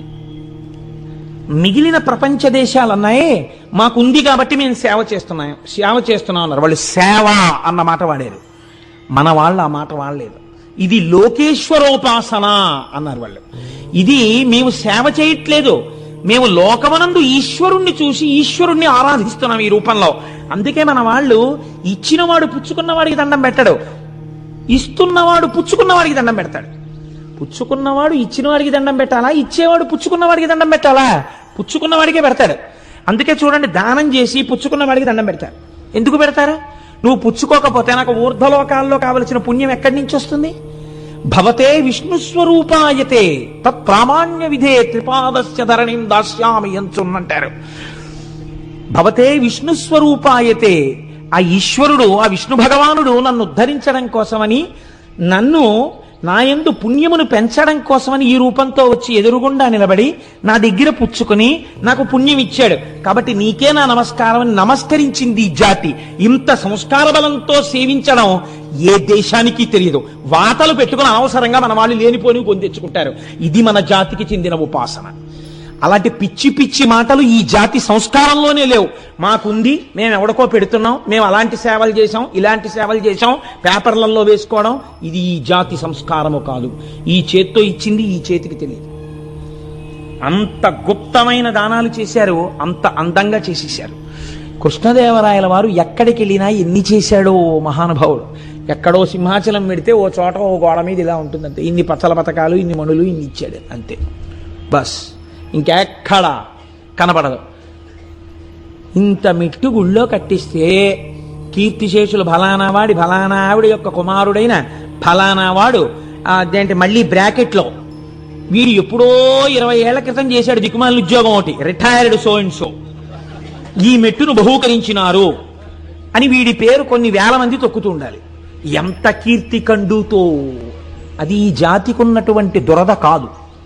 గుప్తంగా దానం చేయడం ఈశ్వరోపాసనగా లోకాన్ని సేవించడం. కాబట్టి ఇప్పుడు గౌతముడు ఏం చేశాడు? అనిరళఘన సుగంధాఢ్యమరవి అరంద విష్యంద సుందర కుసుమ కుంద కుటజ మందార మాధవి మాలతి వకుళ చంపక కరవీర కేతకుల తతుల పరిపక్వ ఫల రాజి భాసుర సహకార దాడిమ ద్రాక్ష బదురుల పంక్తి ఫనస ఖర్జూర శ్రీఫల జంబు జంబీర లికుచ బీజాపూర నికురములను మిండుగా బండి చెన్నార మీరు వ్రీహి యవతి లాఢక చనక్రపి యంగుమాష రాజమాష మసుర ముద్గ రాజియాన నాళ గోధూమ తితతి ఘనముదనరే దోస వంగ అరటి దొండ కాకర పొట్ల సొర బీర చిక్కుడు ఉసిరిక వెలగ కరివేప ఆవయు మరిచ మార్ధ్రకమును బెండ గుమ్మడియును పెండలము కంద చేమయు చిలకండ నామాత్రము కామ్రమములు నారింజక జీరము చిర్రి పొన్నగంటియు బుద్ధి పులిచింత తింత్రిని గోగు జీవంతియు రేగు మునగ ములక మిరపకయు జుశ్రకాకినులు బత్సలియును చెమ్మయున్ బడమ మయును నాగ వల్లి లతలను క్రమములుగా వంగతతులు నారికడము లేలలు బలు తీరులలరే. ఎన్ని పండించాడో చూడండి. ఆయన పెద్ద తోటలేశాట, ఎన్ని 100 ఎకరాలు వేశాడో. ఆయన భార్య కలిసి నీళ్లు పట్టుకెళ్ళి సేద్యం చేసి ఇవన్నీ పండించారు. ఎంత లిస్ట్ ఇచ్చాడో మహానుభావుడు. పువ్వులు కూడా పెంచారు వాళ్ళు. అయ్యయ్యో 5వ తనానికి చిహ్నం కదా, పువ్వులు ముడుచుకోవాలి, ఇంటికి వచ్చినటువంటి ఆడబడుచుకి పువ్వులు ఇవ్వాలి, అందుకని పువ్వులు ఉండాలి, పూజ చేసుకుంటే పువ్వులు ఉండాలి. అందుకని మందార మాధవి మాలతి వకుళ చంపక కరవీర కేత కుల తతుల పరిపక్వ ఫలరాజి భాసుర సహకార దాడిమ ద్రాక్ష బదరుల పంక్తి పనస ఖర్జూర శ్రీఫల జంబు జంబీర. ఇన్ని పళ్ళు, ఇన్ని పువ్వులు, ఇవి చాలవన్నట్టు భోజనం కోసం వచ్చినటువంటి వాళ్ళకి అసలే క్షామం కదండి. ఏదో పప్పు, ఓ కూర, ఓ పచ్చడి, ఓ పులుసుతో సరిపెట్టుకోండి అనకుండా దోస వంగ అరటి దొండ కాకర పొట్ల సొర బీర చిక్కుడు ఉసిరిక వెలగ కరివేప ఆవయు మరిచ మార్ధ్రకమును బెండ గుమ్మడియును పెండలంబు కంద చేమయు చిలకడము నామ్రతకామ్రమములు నారింజ జీరకము చిర్రి పొన్నగంటియు బొద్ది పులిచింత తింత్రిని గోగు జీవంతియు రేగు మునగ ములక మిరపయు. ఓరి నాయనో, ఇన్ని పంటలు పండించాడు ఆయన. ఇన్ని పంటలు పండించి అదో పెద్ద రైతు బజారు, అదో పెద్ద పుష్పవాటిక. ఇవన్నీ ఏం చేసేవాడు అంటే తెల్లవారేటప్పటికి కుండల్లో పోసి ఈ వరుణగుండంలోంచి నీళ్లు తీసుకొచ్చి బోలెడంతంత అన్నరాసులు వండేవారు ఇద్దరూ కలిసి. ఎన్ని కూరలో వండేవారు. ఇప్పుడు ఏమైంది? అందరికీ తెలిసింది. అక్కడ వరుణగుండం ఉందిట, అందులో నీళ్ళెట్టుకెళ్ళి వండుకోండమ్మా అనర్త. ఏం చేస్తారో తెలుసా? అహల్య గౌతముడు పొయ్యూది వండుతారట. ఆయన తపస్సు అటువంటిది. అగ్నిహోత్రులు అలా పనిచేశాడు ఆయన దగ్గర. హాయిగా వండుతారట. మీరు సంధ్యావందనం చేసుకుని పూజ చేసుకుని రండి, భోజనాలు వడ్డించేస్తామంటారట. మధ్యాహ్నం మనం వెళ్ళేటప్పటికి ఎన్ని వేల మందికైనా వడ్డన చేసేస్తారట. కాబట్టి ఇప్పుడు ఏమైంది? రాను రాను రాను రాను రాను రాను ఆ ఆశ్రమానికి క్షామంలో అసలు దొరకడమే కష్టం. అంటే ఉచిత భోజన పథకం ఏమీ బాధ లేదు, దానికేం కార్డు ఉండక్కర్లేదు, అక్కడికి వెళ్ళిపోతే చాలు పెట్టేస్తారు. కాబట్టి ఇప్పుడు వీళ్ళందరూ ఏం చేశారు అంటే వీళ్ళందరూ గౌతమ మహర్షి ఆశ్రమానికి వెళ్ళి చక్కగా ఆ పెట్టినటువంటి పదార్థాలన్నింటినీ తినడం ప్రారంభం చేశారు. పోనీ అక్కడతో వాళ్ళు తృప్తి పడి తిని వెళ్ళిపోతున్నారని మీరు అనుకుంటున్నారా? అంటే స్వార్థ చింతన అన్నది లోకంలో ఎలా ఉంటుందో చూడండి. ఇందులో మళ్ళీ గౌతమ మహర్షి పెడితే తినేవాళ్ళే ఇందరూ. ఒక్కడికి ఇందులో ఏం గొప్పతనంతో తను సొంతంగా ఆ సోలడ అన్నం వండగలిగినటువంటి వాడు లేడు, చుక్క నీళ్లు తాగలిగిన వాడు లేడు. కానీ ఈ కీర్తిలో వాటాలు కావాలి. అందుకని ఎవరనుకుంటున్నారా? గౌతముడు మా మేనమామకి వేలు విడిచిన బావమరిది తోడలుడండి. ఎంత అందంగా దిప్పి పొడిచారో తెలుసా అండి లోకం తీరుని. తన తాతకు తమ్ముని కొమరుడు ఒకడు వచ్చి అన్నట్ట, నా తాతకి తమ్ముని కొమరుడు అండి గౌతముడు. సంబంధం కలుపుకున్నాడు ఆయన. తన తాతకు తమ్ముని కొమరుని కొడుకంచు ఒక్కండు కూడవచ్చే తన తండ్రి ఎల్లుని చెల్లిటికి మేటి మరదియంచొక్కండు తరలివచ్చే తన మేనమావ వదిన ఎల్లుని బావగారని యొక్కండు కలియవచ్చే తన తోడి ఎల్లుని తండ్రికి మేనయల్లుడంచును ఒక్కడు అరసి డాసే ఇట్లు చుట్టరింకంబుల ఎరుగ చెప్పికొనుచు గుంపులై మునికులజులు ఆండ్రు బిడ్డలతో గౌతమాశ్రమంబు వెదుకుకొనుచు వచ్చిరంతయు విందుమీర. రకరకాల సంబంధాలు పెట్టుకున్నారు ఆయనతో. ఏమిటా అనుబంధం గౌతమ మహర్షికి కూడా తెలియదేమో ఇంతమంది చుట్టాలున్నారని. వీళ్ళు ఎప్పుడన్నా కనపడ్డారా గౌతమ మహర్షికి? ఎప్పుడూ కనపడలేదు. ఎప్పుడు వచ్చారు వీళ్ళందరూ? ఇప్పుడు క్షామం కదా లోకంలో.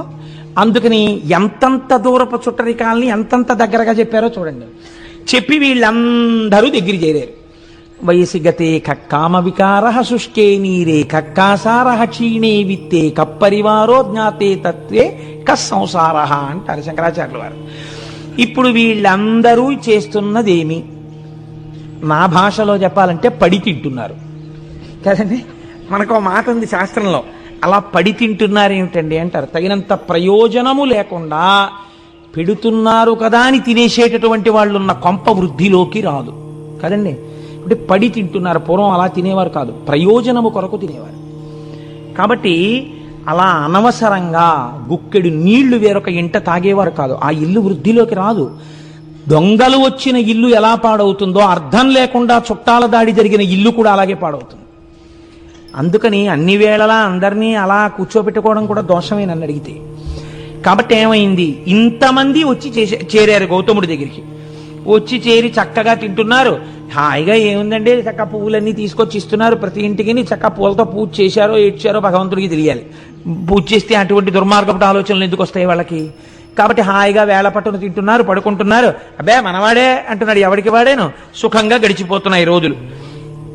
ఇక్కడ ఒక మాట అన్నారు, ఎంత గొప్ప మాటో చూడండి.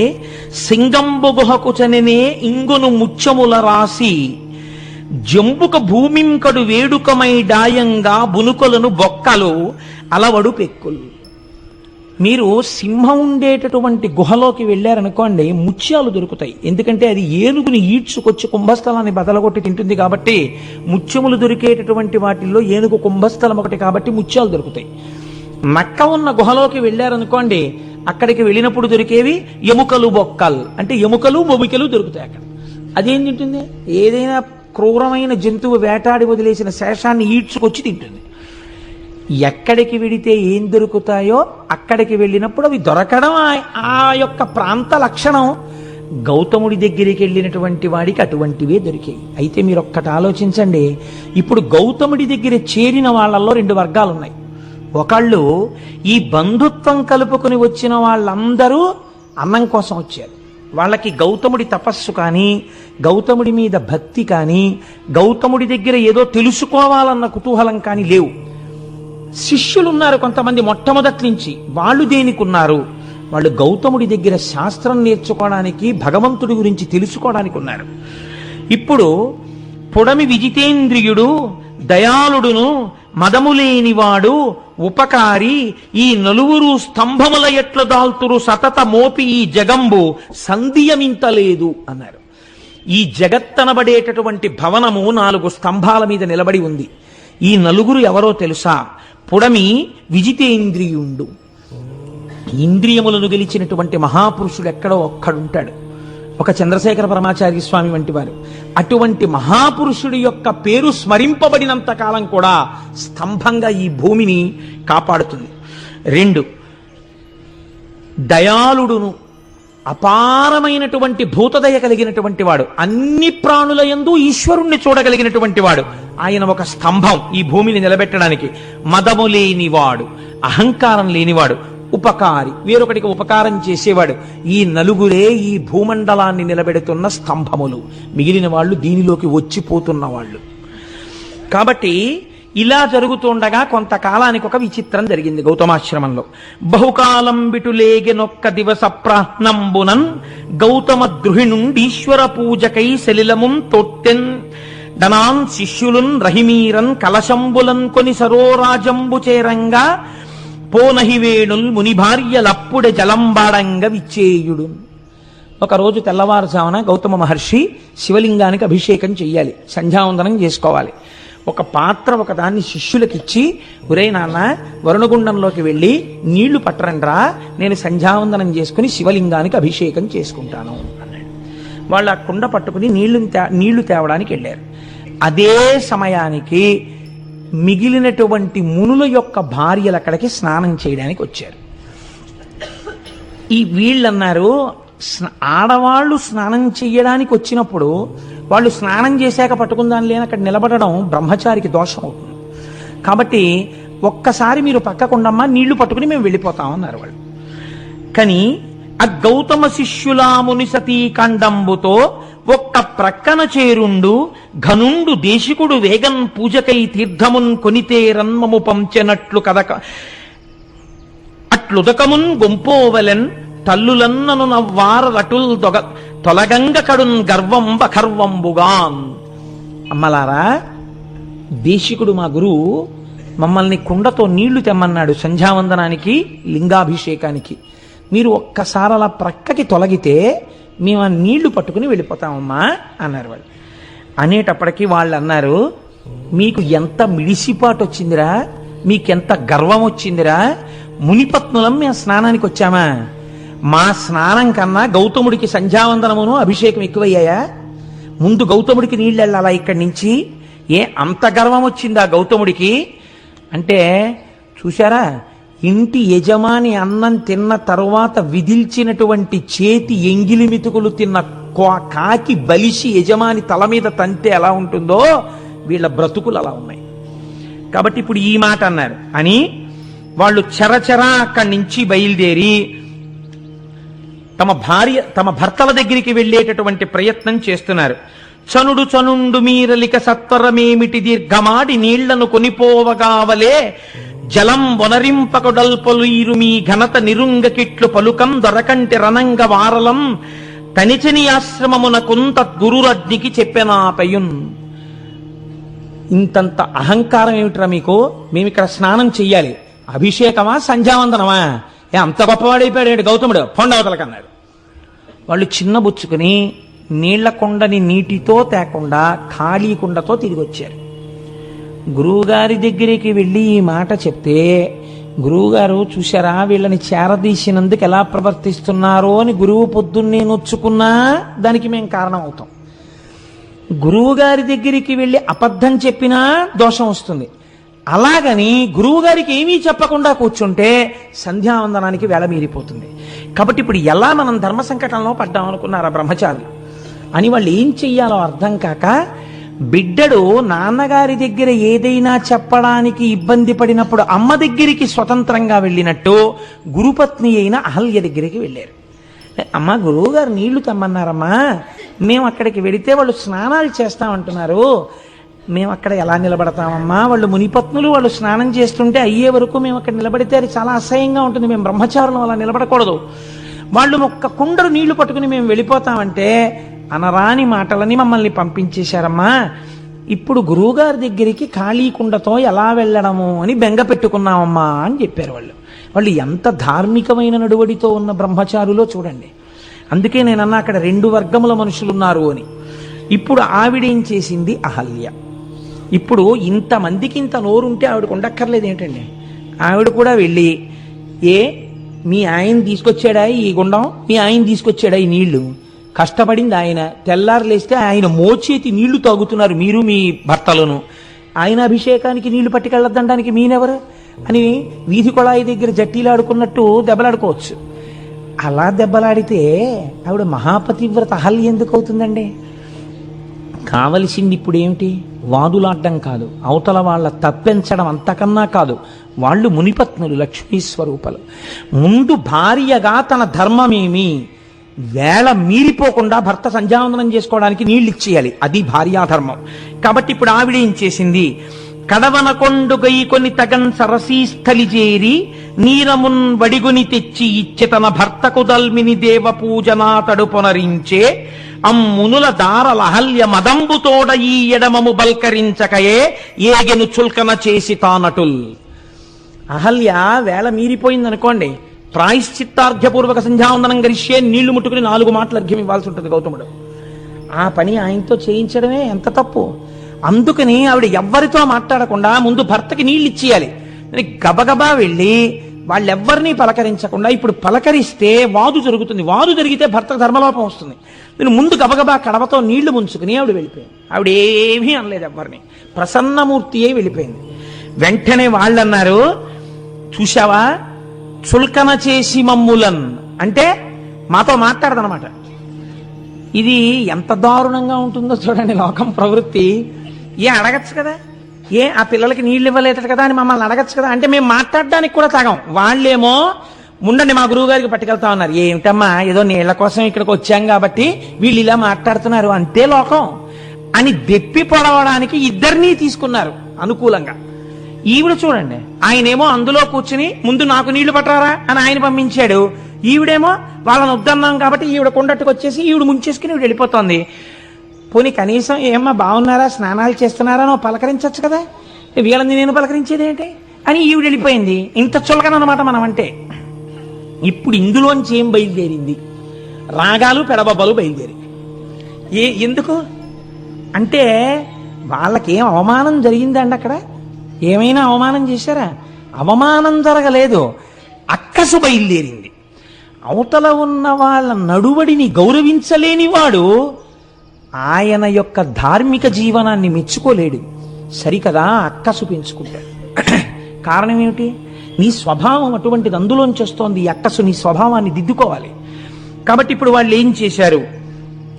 గబగబా వెళ్ళి పోవునుగాక ఈ పొగరు పోడిమియూడగ చెయ్యకుందుమే దేవికి ఇంత ఎల్లిదమే దేబెలమా మగలంత ఇంతతో పో విడువారమే ఎనుచు పోయి స్వభర్తల సన్నిధానమందా విధమెల్ల మార్చి కడు అల్కజి నింపగ చిప్పిరేడ్చుచున్.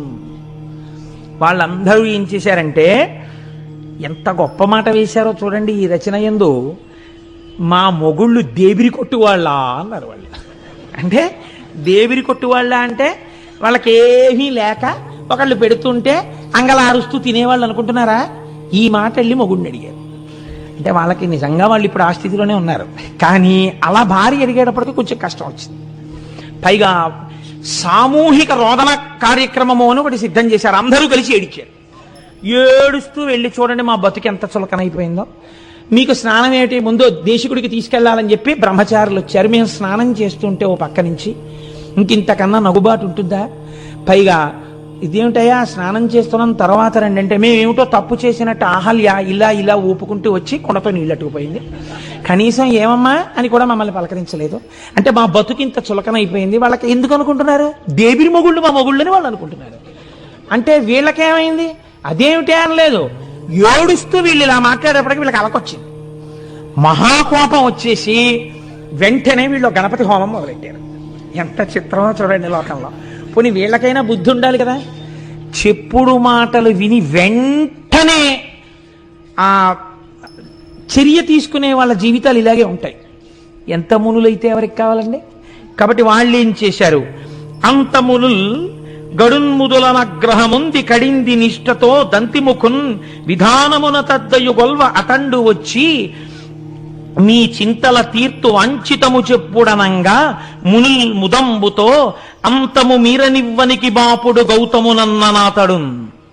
వాళ్ళు దంతి మఖము అనబడేటటువంటి మఖం ఒకటి చేశారు. అంటే విఘ్నేశ్వరుణ్ణి ఉద్దేశించి వీళ్ళు చేసినటువంటి మఖమునకు తృప్తి పొందినటువంటి గణపతి యజ్ఞగుండంలోంచి ఆవిర్భవించారు.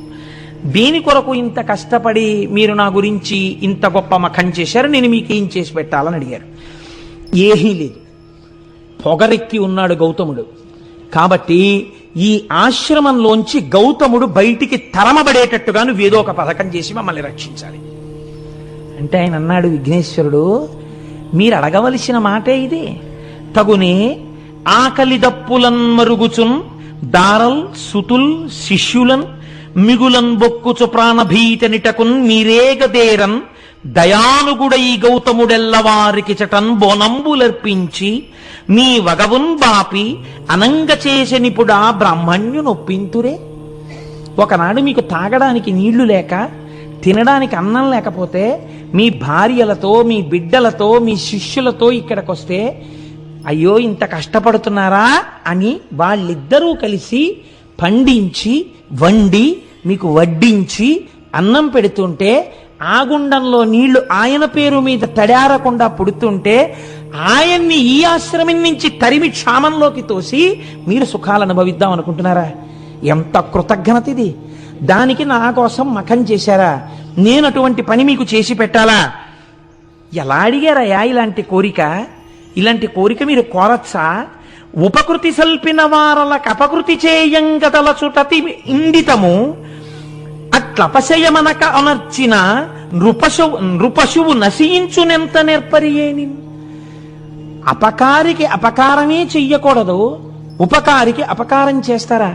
నశించిపోతారా లోకంలో మీరు?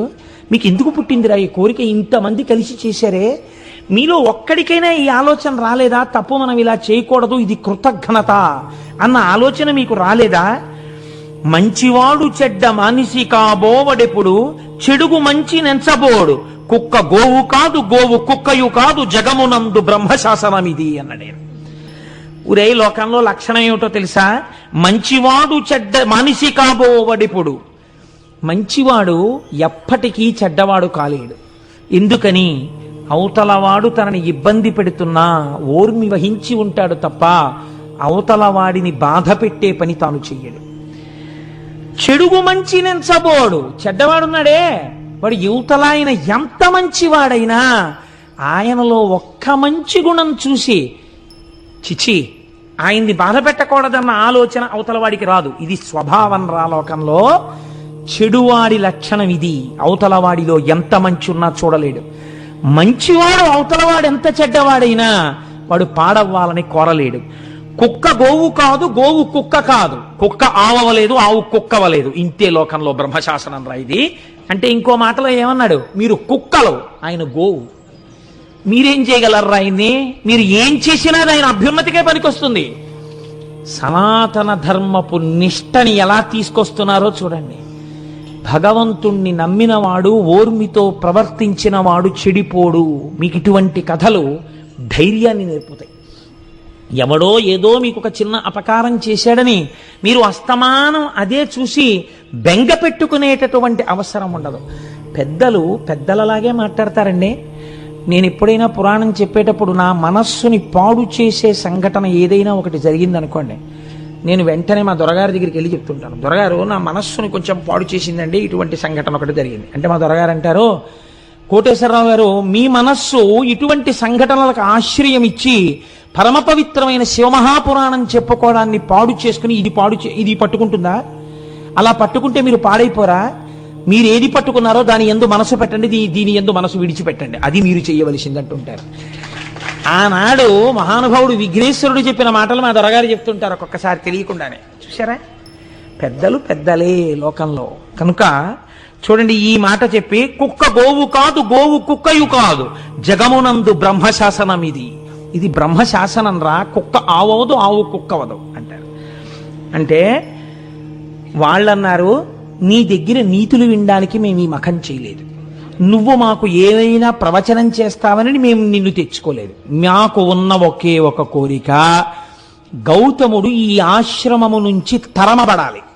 అటువంటి కారణాన్ని నువ్వు సృష్టించాలి. నువ్వు అటువంటిది సృష్టిస్తే మేము చేసినటువంటి మఖమునకు నీవు ఫలితం ఇచ్చినట్టు, కాని నాడు నీవు కృతజ్ఞుడవైపోయినట్టు. ఆయన అన్నాడు, మీరు చేసిన మఖమునకు నేను ప్రీతి చెందాను, నేను తప్పకుండా మీ కోరిక తీరుస్తాను. కానీ ఇప్పుడే చెప్తున్నాను, చేసిన కృతజ్ఞపు పని వలన మీరు పాడైపోతారు. తన ఉపాసన యందు భంగం లేకుండా నడిచి వెళ్ళిపోయిన గౌతముడు సర్వోత్కృష్టమైన కీర్తిని పొందుతాడు. ఇది మీ మనస్సులో పెట్టుకోండి, నాకు అభ్యంతరం లేదు, మీ కోరిక తీరుస్తానన్నాడు. మిక్కిలి బక్కయా ఒకడు మేకొని వ్రీహివనంబు మేయుచున్ తొక్కుచునుండ గౌతముడు తొల్గగ చేయగా బూరిపోచపై నొక్కటి వేసే దానముద ఉర్వి సమాంతము కూలీల్గే హా ఎక్కడి దోషమందతి మహేశ్వర యంచు మునీంద్రుడేర్చుచున్. ఒక వృద్ధ గో ఒకటి ఆయన కష్టపడి వేసినటువంటి ఆ పళ్ళు ఆకుకూరలు ఉన్న చోటికొచ్చి తినేస్తోంది. గణపతి ఆ వృద్ధ ఆవు రూపంలో వచ్చారు. గౌతముణ్ణి ఆశ్రమం నుంచి తరిమి వేయబడేటట్టుగా చెయ్యాలి. ఇప్పుడు మునుల కోరిక తీర్చాలి. ఈశ్వరుడు కూడా ఏ రకంగా కోరినా లొంగుతాడు. అందుకే మనకి గురువుల్లో నిషిద్ధ గురువు అని ఒకడు ఉంటాడు. వామాచారం నేర్పేటటువంటి వాళ్ళు, తప్పు విధానంలో ఈశ్వరార్చన చేసేటటువంటి వాళ్ళు కూడా గురువులే, కానీ నిషిద్ధ గురువు. ఆ గురువును ఆశ్రయించవద్దని చెప్పింది శాస్త్రం. సూచక గురువు, వాచక గురువు, బోధక గురువు, పరమ గురువు, నిషిద్ధ గురువు అని 5 గురువులు.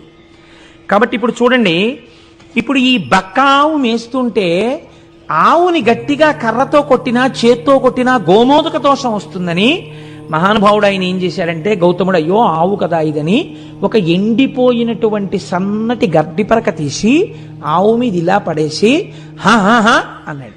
అంతే. ఈ గడ్డిపరక పడగానే భూమికి సమాంతరంగా పడిపోయి గుడ్లు తేలేసేసి చచ్చిపోయింది ఆవు. ఇప్పుడు గౌతముడు ఆశ్రమంలోకి వెళ్ళిపోవచ్చు. ఆయన గుండెలు బాదుకుని ఇచ్చాడు. నేనే విసిరాను గడ్డిపోచ, నేను విసిరిన గడ్డిపోచకే చచ్చిపోయింది ఆవు, నాకు గోహత్యా దోషం వచ్చింది అని ఏడుస్తున్నాడు ఆయన. ఇన్ని తెలుసున్న వాడికి ప్రాయశ్చిత్తం తెలియదండి. ఆయన ప్రాయశ్చిత్తం కోసం వెంపర్లాడట్లా, ఒక ఆవును చంపేశాను రా చూస్తూ అని ఏడ్చాడు.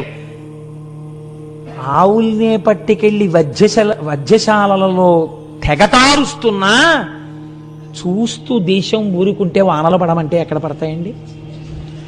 ఎక్కడో కొంతమంది మహానుభావులు కలిసి జంతు హింసా నివారణ సంఘం అని పెట్టి కత్తి వేటుకి నరకబడుతున్న ఆవుల్ని తెచ్చి గడ్డి వేసి రక్షిస్తున్నారు అక్కడ.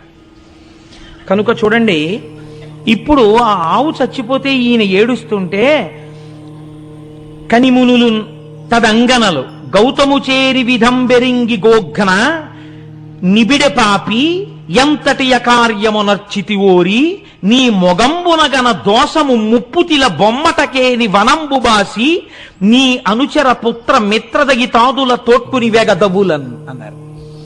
ఆయన భార్య వచ్చి ఏడుస్తోంది అహల్య, శిష్యులు వచ్చి ఏడుస్తున్నారు. వెంటనే ఈ మునులు విన్నారు, మునిపత్నులు విన్నారు. ఒరే మన కార్యం సిద్ధించిందిరా అనుకున్నారు.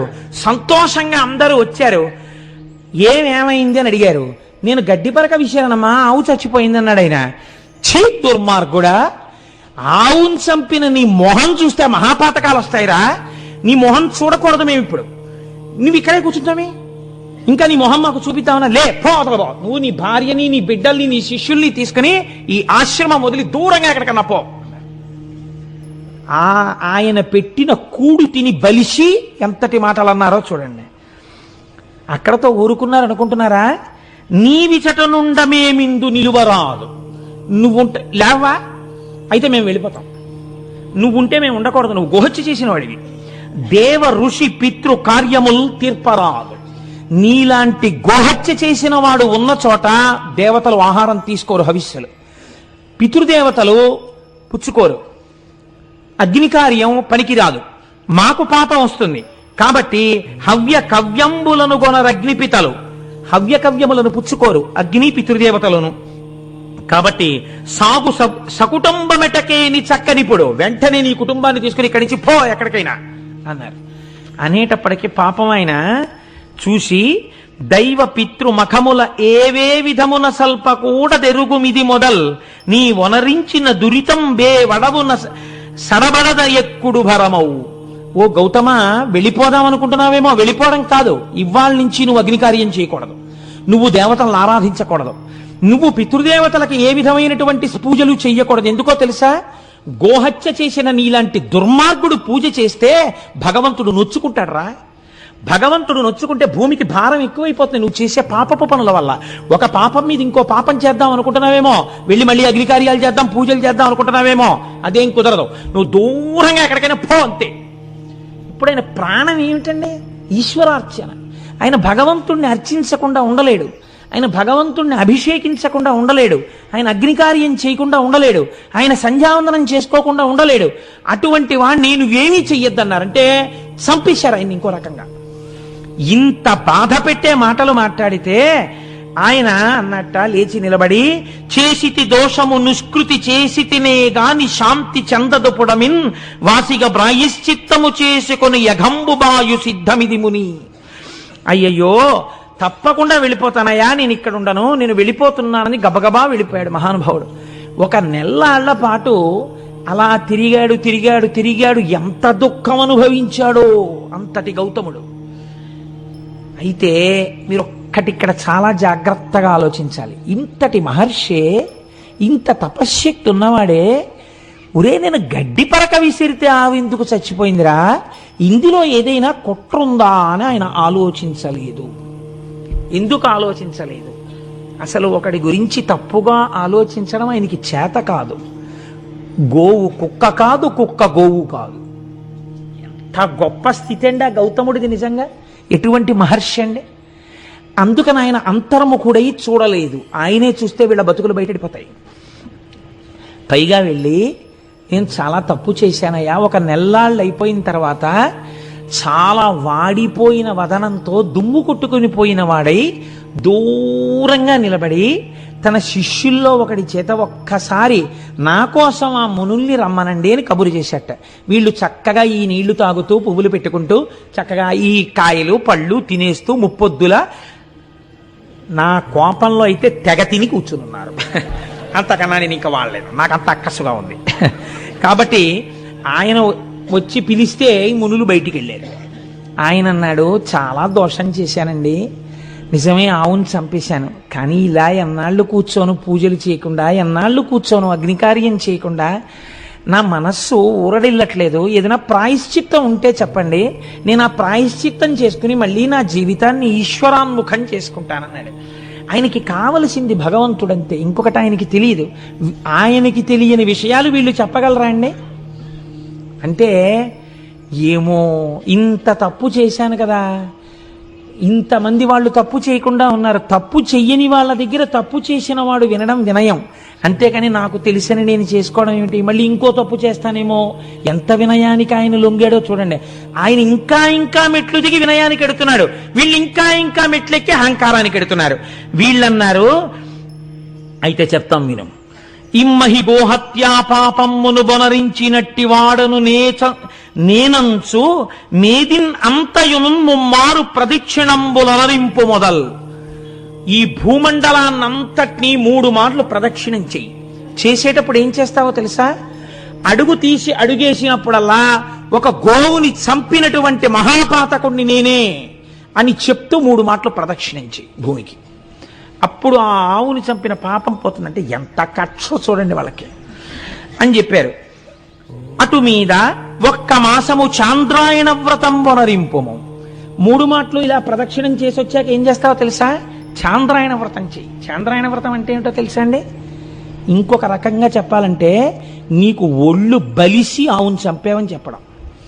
అంటే తినకూడనంత ఆహారం తినేస్తే కొవ్వెక్కిపోతే, మనస్సులో రజోగుణ తమోగుణ ప్రకోపం పెరిగిపోతే, సాత్వికమైన ఆహారం తినకపోతే దాని వల్ల వచ్చిన మదంతో ప్రవర్తించిన వాడు దోషం చేస్తాడు.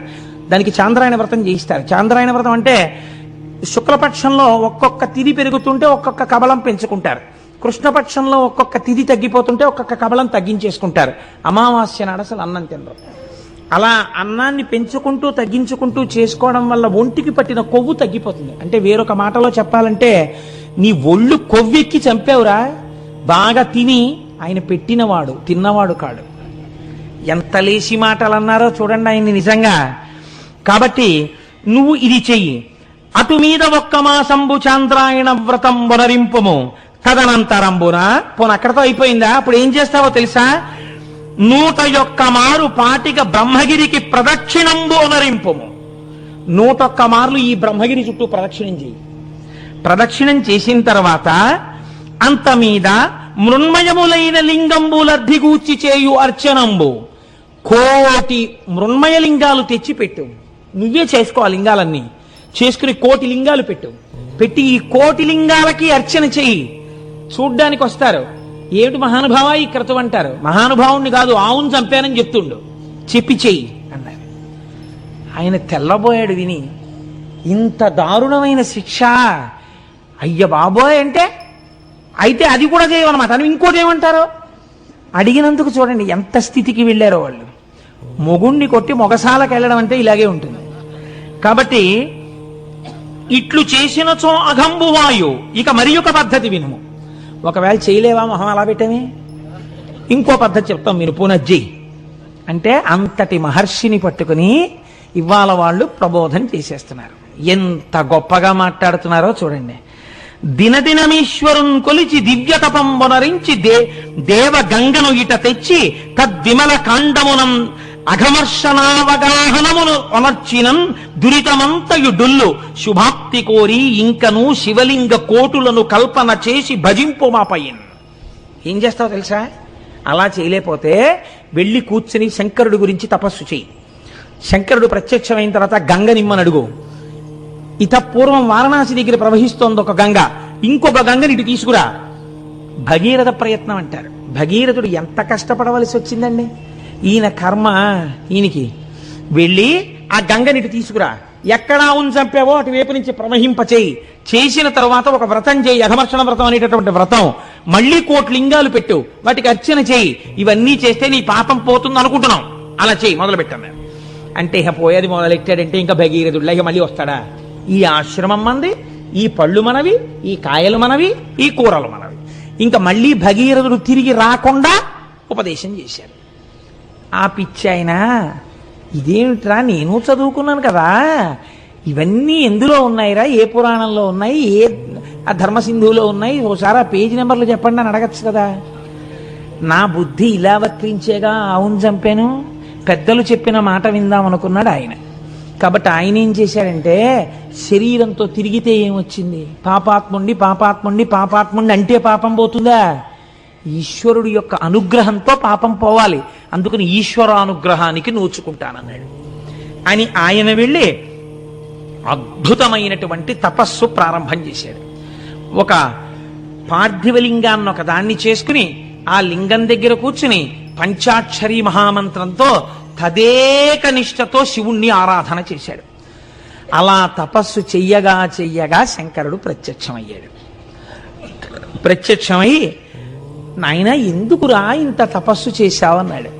అనగానే కన్నుల నీరు కారుస్తూ గౌతముడు అన్నాడు, ఈశ్వరా మీకు తెలియందేముంటుంది, నేను ఎంత పాపం చేశానండి, ఒక ఆవుని చంపేశాను. నేను చేసిన గోహత్యా పాపాన్ని నా నుంచి తీసి నేను పాపాత్ముడను కానన్న స్థితిని నాకు కల్పించండి అన్నాడు. శంకరుడు అన్నాడు ఒక్క నవ్వు నవ్వి, ధన్యుడా నీవు మౌనికుల తల్లజ పుణ్యుడవీవు పాప్నులవు నన్యులు నిన్ వెలార్చిరిటులక్కట అక్కసుతో అనన్య సామాన్య తదీయ దర్శన సమాగత పుణ్యగతిన్ పవిత్రమై మాంజతత చెందుని జగము మద్వచనం వెంత నమునిమ్మిమై. అయ్యయ్యో పిచ్చాడా, ఇంత తపస్సు చేసి నా పాపం తీయమని అడుగుతున్నావా? నీకు పాపం ఉందనుకుంటున్నావా? అసలు నీకు పాపం లేదురా. నీకు పాపం ఉంది, నువ్వు గోహత్య చేశావని ఎవడు చెప్పాడు? దుర్మార్గులు రా వాళ్ళు. నిన్ను పాడు చేయడానికి ఇలా చెప్పారు, నీ మనస్సు పాడు చేయడానికి. నీకు పాపం లేదు నాయన. జగత్తులో ఎవడైనా గౌతమ మహర్షి అన్న పేరు పలికినా, గౌతమ మహర్షిని చూసినా వాడి పాపాలు పోతాయిరా. అంతటి పుణ్యాత్ముడవు నువ్వు. నిన్ను చూడ్డానికి నేనొచ్చాను నాయన, నాకు పాపం ఉంది తీయమంటావేమిటి? వారలే గోఘ్నపాతకులు, వారే కృతఘ్నులు, గురుఘ్నపాంసనులు, వారలే ధర్మబాహిరులు, వారలే కుచ్చిత గర్హ్య కర్మఠులు, వారలే ఘాతకగ్రనులు, వారలే నృశంసులు, వారే జాల్ములెవ్వారులు నిన్ను పుణ్యునిటు వంచన చేసి కలంచిరోమది. బహుశః నాకు తెలిసి పరమశివుడు ఇన్ని తిట్లు తిట్టడం నేను ఎక్కడ లేదు. ఎక్కడ ఏ పురాణంలో ఏ సందర్భంలో తిట్టల. శివుడికి ఇంత ఆక్రోశం వచ్చి తిట్టాడంటే వాళ్ళు ఎంత పాపపు పని చేశారో మీరు ఆలోచించండి. నిన్ను ఇలా కష్టపెట్టి నువ్వు పాపాత్ముడివి, గోహత్య చేశావని నిన్ను బాధలు పెట్టిన వారు ఎటువంటి వారో తెలుసా?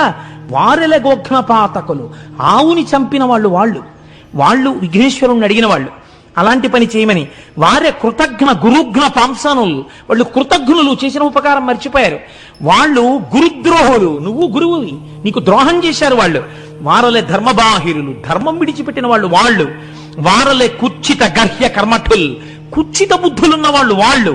వారలే ఘాతకాగ్రణులు, మహాఘాతకం చేసేటటువంటి వాళ్ళు వాళ్ళు. వారి నృశంసులు, అసలు తలుచుకోకూడనటువంటి వాళ్ళు, మనసులో స్థానమీయకూడని వాళ్ళు వాళ్ళు. వారే జల్ములెవ్వారులు నిన్ను పుణ్యనిట వంచిన చేసి కలంచిరోమదిన్. ఈశ్వరుడింత కోపం పెంచుకోవడానికి కారణం ఏమిటో తెలుసా అండి? ఇంత భక్తుడవైన నీ మనస్సు ఎందుకు పాడి చేశారా వాళ్ళు? దీనికి నాకింత కోపం వచ్చింది. భక్తుడైన వాడి మనస్సు పాడి చేస్తే వచ్చేటటువంటి శిక్ష అది. కాబట్టి ఇప్పుడు ఏమైంది అంటే ఆయన అన్నాడు, నీ దివ్య దృష్టిని చూడివని పరమేశ్వరుడు అవలోకింపచేసిన మునీశ్వరుడు అవలోకించి విస్మితుండై పరమేశ్వరుని చూసి, ఏమిటయ్యా గౌతమా, నీ చెప్పాలా ఎవరు చేశారో ఈ ద్రోహం? నువ్వు ఇంత తపోశక్తి దురంధరుడవే, నడిచి వెడుతున్న అగ్నిహోత్రానివే, నువ్వు ఒక్కసారి అంతర్ముఖుడవైతే సమస్తం తెలుస్తుందే, ఇంత పిచ్చివాడివి ఏమిట్రా నాయనా, కనీసం అనుమాన పడలేదేమిరా? ఒక్కసారి అంతర్ముఖుడవు. నేను చెప్తున్నాను, మీరు చరిత్రలో ఎక్కడైనా వరమివ్వడం చూశారు, కానీ ఇంత బెంగ పెట్టుకుపోయి, ఇంత బాధపడిపోయి, ఇంత పిచ్చాడివేంట్రా నాన్న, నా మాట నమ్మరా, ఒకసారి అంతర్ముఖుడవై చూడు అని శంకరుడు నచ్చ చెప్పి చూడమన్న సందర్భం ఒక్కటి నాకు చూపించండి సమస్త వాంగ్మయంలో. లేదు, అది గౌతముడికే చెల్లింది. ఎంతటి ఉదయుడో మహానుభావుడు, ఎంతటి మహానుభావుడో! ఆయన తెచ్చిన గంగ చేత పోషింపబడిన శరీరాలు ఈ శరీరాలు. ఆయన గురించి చెప్పుకుని విని ధన్యులం కాకపోతే మనం కృతజ్ఞులం అవుతాం. ఈశ్వరుడు ఇన్నాళ్ళకి మనకు అవకాశం ఇచ్చి త్రయంబకేశ్వర లింగం గురించి చెప్పుకునే అదృష్టాన్ని మనకిచ్చాడు. కాబట్టి ఒక్కసారి అంతర్ముఖుడై చూశాట గౌతముడు. సత్యం తెలిసిపోయింది, ఎవరు చేశారో ఈ పని అర్థమైపోయింది. వెంటనే ఆయన కళ్ళు తెరిచి శంకరుణ్ణి చూసి అన్నాడు, ఉపకారమయునిరించిరి కృపానిధి నిజంబు వారు కించుకలైనని నీ కృపకున్ పాత్రమనైతిని నిపుడనై వడసి కొంటి నీ దర్శనమున్. ఆహాహాహా, నాకెంత ఉపకారం చేశారయ్యా వాళ్ళు పరమేశ్వర. వాళ్ళు నన్ను ఇలా తిట్టకపోతే, వాళ్ళు నన్ను ఇలా తోసేయకపోతే, నేను ఇలా తపస్సు చేసి నిన్ను ప్రత్యక్షం చేసుకుంటానా?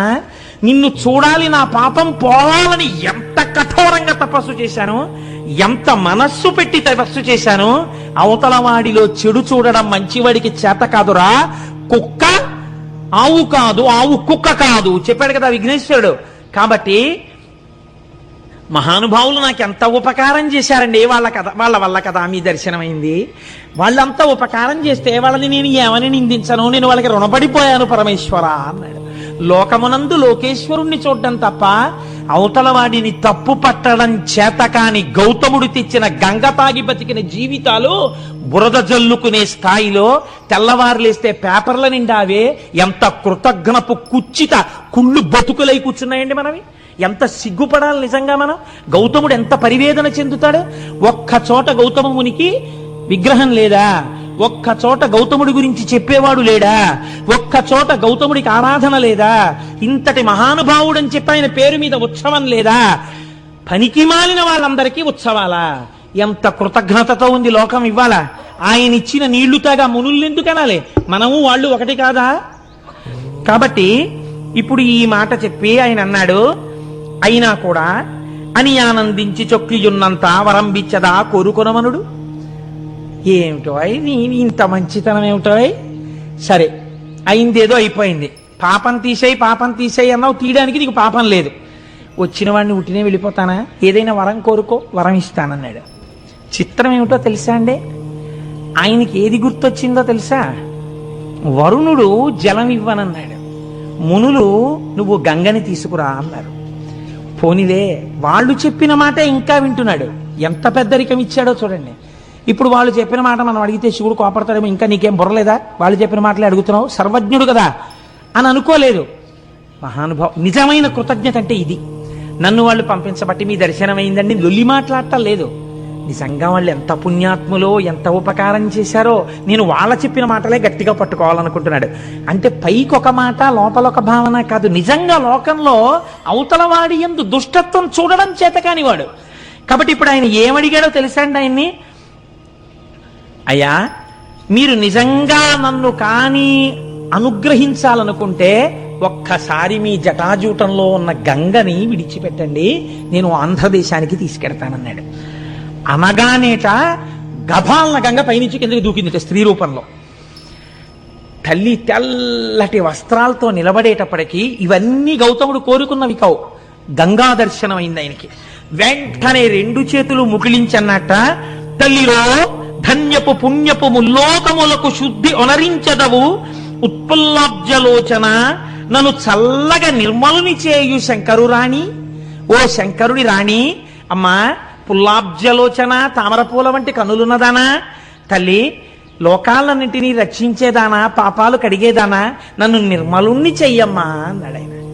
ఇంకా గంగలో స్నానం చేసి తను నిర్మలత్వం పొందాలని అంటే ఆ తల్లి అంది, తప్పకుండానయ్యా, నీకు అభిషేకము గూరిచి వీక చనెద శివుని తలకు వేగ ననగ బల్ వ్యాకులితుడంగగు మునినవలోకించి శివుండనియే నిలువుమని గంగన్. ఆవిడంది, నువ్వు కోరుకున్నట్లుగా ఇక్కడొక్కసారి నేను ఆగుతాను, నీటి రూపంలో నీ తల మీద పడతాను. అంటే నీకు గంగా స్నానం అయిపోయింది కదా, నువ్వు నిర్మలుడు అయిపోయినట్టే కదా, ఇంకేం కావాలి? నువ్వేమడిగావు? నన్ను నిర్మలుణ్ణి చేయమన్నావు, నేను ఒక్కసారి నీ తల మీద పడతాను, అభిషేకం అయిపోతుంది. కాబట్టి గంగా స్నానం అయిపోయింది. నీకు స్నానం అవుతుందని లేదా ఆవిడ, నీకు అభిషేకం అవుతుందండి, అయిపోతుంది. కాబట్టి నీవు కోరుకున్నట్టు పోని గంగా స్నానం అయిపోయింది కదా, నేను వెంటనే మళ్ళీ శివుడి తల మీదకి ఎక్కేస్తాను, ఇంకొక మారు భూమి మీద ప్రవహించాను. ఒక్కసారి ప్రవహించినందుకు ఎంతమంది వచ్చి స్నానాలు చేసి పాపాలు వదులుతున్నారో చూస్తున్నాను. మళ్ళీ ఇంకో పాయా, వద్దు బాబోయ్, మళ్ళీ తల మీదకి వెళ్ళిపోతానండి.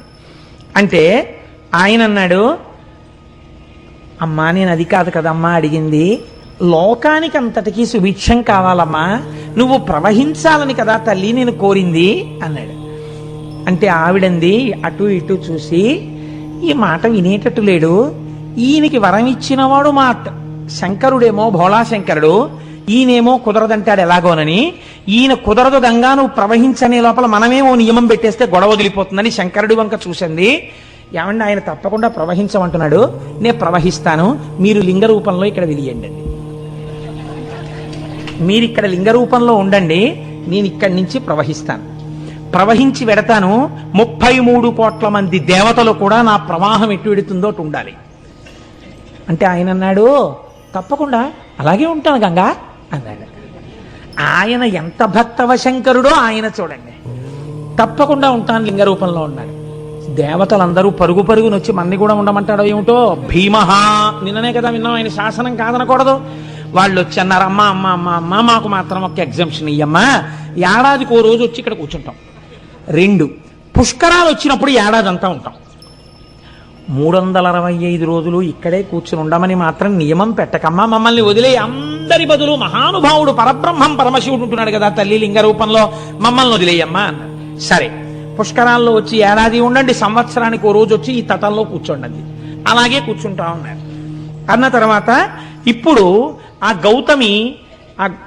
గౌతముని పేరు మీద వెడుతున్నటువంటి గంగ పాయ కనుక దీనిని గౌతమి అని పిలుస్తారయ్యా, ఇదిగో ఈ గౌతమి ప్రవహిస్తుంది అన్నారు. ఇప్పుడు స్వామి త్రయంబకుడన్న పేరుతో అక్కడ వెలిశాడు. మిగిలినటువంటి లింగాలకు ఒక్కొక్క దానికి ఒక్కొక్క పేరుంది.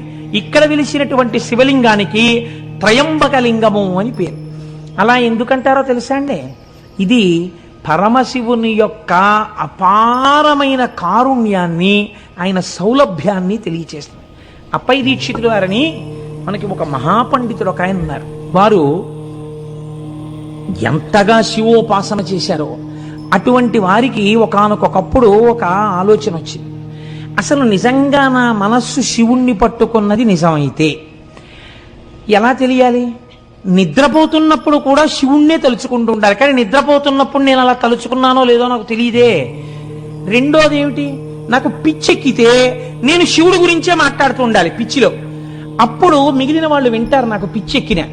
విని నేను పిచ్చెక్కినప్పుడు ఏం మాట్లాడుతున్నానో వాళ్ళు చెప్తే నేను శివుడి గురించే మాట్లాడితే నేను శివభక్తుడిని అయినట్టు అని శిష్యుల్ని పిలిచి అన్నారు, ఒరే ఆ గూట్లో పిచ్చెక్కే మందుంది, అది పట్టుకురండి, నేను తాగేస్తాను.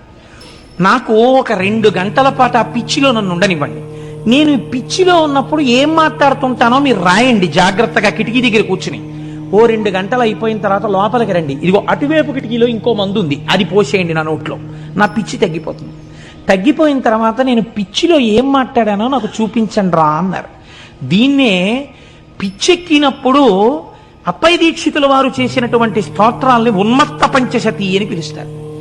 ఆయన పిచ్చిలో మాట్లాడారు. ఆయన పిచ్చిలో పరమశివుడి గురించి ఏమని మాట్లాడారో తెలుసా అండి? ఒక శ్లోకం ఉన్మత్త పంచశతిలో, అర్కద్రోణ ప్రభృతి కుసుమైరర్చనం తే విధేయం ప్రాప్యంతే నస్మరహర ఫలం మోక్ష సామ్రాజ్య లక్ష్మీ ఏతజ్జానన్నపి శివ శివ వ్యర్థయన్ కాలమాత్మన్ ఆత్మద్రోహీకరణ వివశో భూయ సాధపతాని.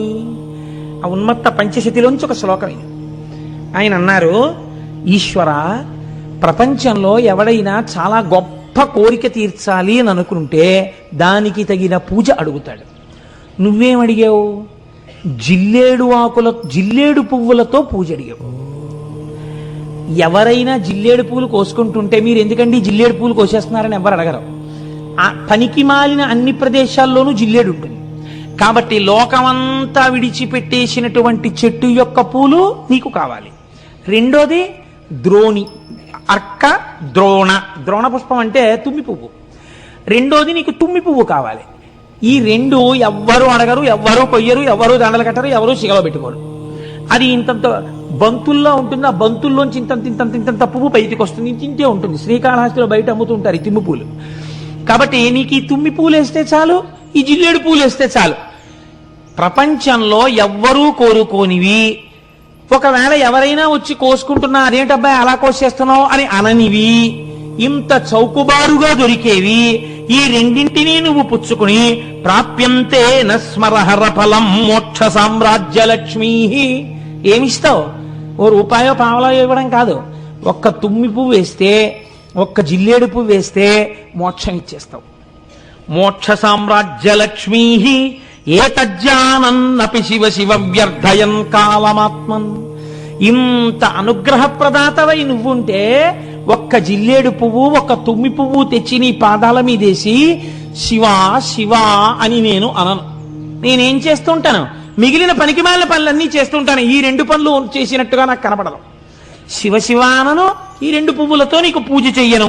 ఆత్మద్రోహీకరణ వివశో భూయసాధపతాని. నా అంత ఆత్మద్రోహి ఇంకెక్కడుంటాడు?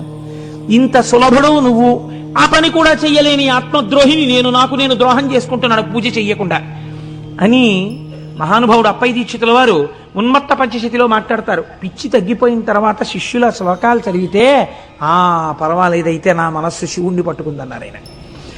అలా ఎంతటి సులభుడో చూడండి. త్రయంబకేశ్వరుడిగా వెలిశాడు. త్రయంబకుడు వెలిసిన తర్వాత గౌతమి అన్న పేరుతో గౌతమ మహర్షి పేరు మీద గంగ వెళ్ళిపోతోంది.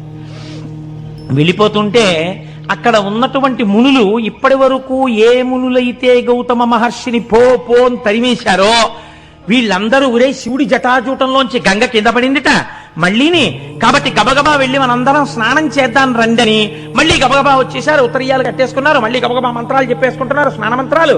అందులో మునిగేద్దామని భార్యలతోటి శిష్యులతోటి దిగుతున్నారు. చూసిందిట గంగా నది. ఆయన పేరు మీద పుట్టితే మళ్ళీ ఇందులో కూడా స్నానం చేసి పాపాలు పోగొట్టేసుకుందాం అనుకుంటున్నారా? ధూర్తులారా అని కని ధుని ఘోరపాతకులు కష్మలెందు కృతఘ్నమూర్తులీమునుల అపఘ్నమేవమిక ముట్టగ వచ్చిరి వీరు తాకునోర్వను కనరాకపోదునని వైళమలంగి అదృశ్యమయ్యే అంతనెకని గౌతముండకట తల్లిరో పోయితే పాసి నీసుతున్. ఆవిడ వెంటనే మునులు స్నానానికి దిగుతుంటే అంతర్ధానం అయిపోయింది. అక్కడ ఉన్న నదీ ప్రవాహం హఠాత్తుగా మాయమైపోయింది, అంతే మట్టి అయిపోయింది. తడి కూడా లేదు, అది విచిత్రం. మళ్ళీ ఎండిపోయిన భూమి అయిపోయింది. ఎందుకని? ఈ గౌతముణ్ణి ఇంత ఏడిపించిన దుర్మార్గులు మీరు స్నానం చేయడానికి నా నీళ్లు కావాల్సి వచ్చాయా? మళ్ళీ మీ పాపాలు వదిలేద్దాం అనుకుంటున్నారా? మీకు దక్కనివ్వను రా అని వెళ్ళిపోయింది. ఇంకింతకన్నా అవమానం ఏముంటుందండి ప్రపంచంలో? అసలు పేపర్లలో ఫోటోలు వేసేసి టీవీల్లో ఎప్పుడు చూపిస్తారో, ఎవడో గంగా స్నానానికి వెళ్ళగానే గంగా దృశ్యం అయిపోయింది అనుకోండి, వాడి గురించి ఎంత ప్రచారం అయిపోతుంది లోకంలో. అయ్యి బాబోయ్ ఇంతటి పాపాత్ముడు ఎక్కడా ఉండనమాట అని. అలా ఈ మునుల్ని చూసి గంగ అంతర్ధానం అయిపోయింది. అక్కడ ఇంకా జహ్నువు తాగాడు. ఇక్కడ జహ్నువు తాగడం కాదు, గంగావతరణంలో అయితే జహ్నువు తాగారు. ఇక్కడ అది కాదు, వెళ్ళిపోయిందంటే మళ్ళీ ఆకాశంలోకి. ఇంత శివశాసనం ఉంది, పక్కన త్రయంబకలింగం ఉంది. ఆవిడ అయినా లెక్క పెట్టడానికి వెళ్ళిపోయింది. అంటే ఎంత బాధ వచ్చిందో ఆవిడికి నిజంగా. ఇప్పుడు వాళ్ళు ఏడవలేదు, అయ్యో అమ్మా ఎంత తప్పు చేశామో నిజంగా తల్లి, నువ్వే మాకు స్నానం చెయ్యనన్నావు. లోకంలో ఒక సామెత ఉంది, రక్షిస్తే తల్లి రక్షించాలి, లేకపోతే గంగ రక్షించాలంటారు. సీతమ్మ తల్లి అంటుంది ఉత్తరాఖండలో. కానీ భరిస్తే తల్లి భరించాలి, లేకపోతే గంగ భరించాలంటారు. ఎంత తప్పు చేసిన కూతురునైనా తల్లి కాపాడుకుంటుంది, లేకపోతే ఇంకా గంగ కాపాడుకోవాలి. కాబట్టి అటువంటి గంగ మమ్మల్ని కాపాడలేదని వీళ్ళు ఏడవలేదు, వీళ్ళు ఇంకా అలా బిర్రబిగిసి నించున్నారు. ఏడిచిన వాడు ఎవరో తెలుసా అండి? గౌతముడు ఏడ్చాడు. తల్లిరో వెళ్ళిపోయావా అమ్మా, వీళ్ళందరూ స్నానం చేద్దాం అనుకుంటున్నారమ్మా, ఎంత చిన్నబుచ్చుకున్నారో చూడమ్మా, అమ్మా రామ్మా అని ఏడ్చాడు. ఈయన ఏడుపు చూడలేక మళ్ళీ వచ్చింది ఆవిడ. అప్పుడు వీళ్ళు చక్కా లోపల దిగి స్నానాలు చేశారు. చేస్తే ఇంతవరకు చూశారట. కొన్ని చోట్ల గౌతముడు శపించాడని ఉంటుంది. గౌతముడు అలా శపిస్తే చక్కటి అరిటాకేసి నీళ్లు జల్లి విభూతితో ఓంకారం రాసి అన్నం పెట్టి నెయ్యేసి పప్పేసి కూరేసి పచ్చడేసి పులిసేసి పిండి వంటలేసి పెరుగేసి విస్తరి మీద ఉమ్మేసిలిపోయినట్టు ఉంటుంది. ఇంతగా లోకాన్ని ఆరాధించగలిగినటువంటి గౌతముడు ఇప్పుడు ఈ మునుల్ని ఎందుకు శపిస్తాడండి? శపిస్తే ఈ కథకు అర్థం ఉందా? అసలు ఈ ఆఖ్యానానికి అర్థం ఉందా? అది అలా ఎలా వచ్చేసిందో లోకంలో నానుడి నాకు అర్థం కాదు. అప్పుడు ఒక్క మాట మాత్రం చెప్తారు, మునులరించినట్టి యఘమున్ సకలమ్ము నిరింగి మట్టుమీరినవడి గౌతమార్యుడును మరిన్మరి వారణ సేయుచుండినన్ గనలచు అమ్ముని ప్రువుల కన్గొని ఇట్లది శాపమిచ్చిరీరును భవదీయ వంశులు విరోధులు కాగలరీశ్వర భక్తికిన్. గౌతముడు శపించలేదు. తమ గురువు గారు ఇంత చేసినా సరే, గంగా స్నానాన్ని మళ్ళీ ఏర్పాటు చేసినా సరే, స్నానం చేసి వచ్చి క్షమార్పణ చెప్పి ఆయన కాళ్ళు పట్టని మునులను చూసి గౌతమ శిష్యులు శపించారు. ఏమని శపించారు? మీకు శివభక్తి లేకుండుగాక అని శపించారు. మీకు నేను నిన్నటి రోజున ఒక మాట చెప్పా, ప్రపంచంలో ఐశ్వర్యమును పాడు చెయ్యడానికి గొప్ప శాపం ఏమిటో తెలుసా అండి? నీ ఇంట జిల్లేడు మొక్క పుట్ట. జిల్లేడు మొక్కలు ఇంట్లో పుట్టాయంటే ఆ ఇల్లు ఇంకా నివాసయోగ్యం కాకుండా పాడుపడిపోవడానికి సిద్ధపడిపోతుందని. నీ ఇంట జిల్లేడు మొక్క పుట్ట అంటే భయంకరమైన శాపం భౌతికమైన ఐశ్వర్యానికి. నీకు శివభక్తి లేకుండుగాక అంటే అంతటి దయాళువైనటువంటి శివుడి మీద భక్తి లేనటువంటి స్థితి ఏర్పడడం అంటే ఇంకా అది మనుష్య జన్మ ఎత్తి కూడా ఉద్ధరణ వేపికి అడుగులు వేయలేనటువంటి వైక్లభ్యానికి గురైపోవడం. కాబట్టి ఆత్మోన్నతిని పాడు చెయ్యాలంటే నీకు శివభక్తి కలగకుండుగాక అని శపిస్తారు. భౌతికమైన ఐశ్వర్యాన్ని పాడు చేయాలనుకుంటే నీ ఇంట జిల్లేడు మొక్క పుట్ట అని శపిస్తారు. కాబట్టి ఇప్పుడు గౌతమ శిష్యులు ఏమని శపించారంటే మీకు శివభక్తి కలగకుండుగాక అని శపించారు.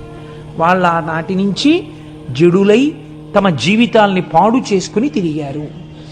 ఆనాడు వెలిసినటువంటి త్రయంబకలింగమే మనం ఈనాడు వెడితే మహారాష్ట్రలో త్రయంబకేశ్వరుడు అని త్రయంబకం గౌతమీ తటే అని ఆ గౌతమీ తటి ఒడ్డునే మనం చూస్తున్నాం. కానీ మీరు ఒక్కటి ఆలోచించండి, నేను మిమ్మల్ని ఒక యథార్థమైన ప్రశ్న వేస్తాను.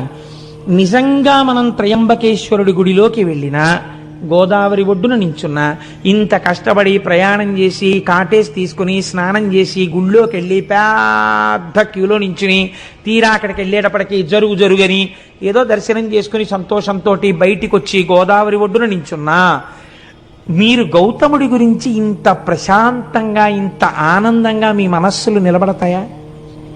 నిలబడవు. నిజంగా అసలు త్రయంబక దర్శనం అంటే ఏమిటో తెలుసా అండి? ఇప్పుడిక్కడ ఈ సభలో మీరు చేసిన దర్శనమే మీరు గౌతమీ తటి యందు త్రయంబక దర్శనం చేశారు. ఇప్పుడు నిజంగా మహామునిని మీరు శ్లాఘించినట్టు మనస్సుతో దీని వలన ఈశ్వరానుగ్రహానికి మీరు లోనవుతారు. ఇప్పుడు ఏమైంది? ఆయన త్రయంబకుడు అంటే 3 కన్నులున్నవాడు.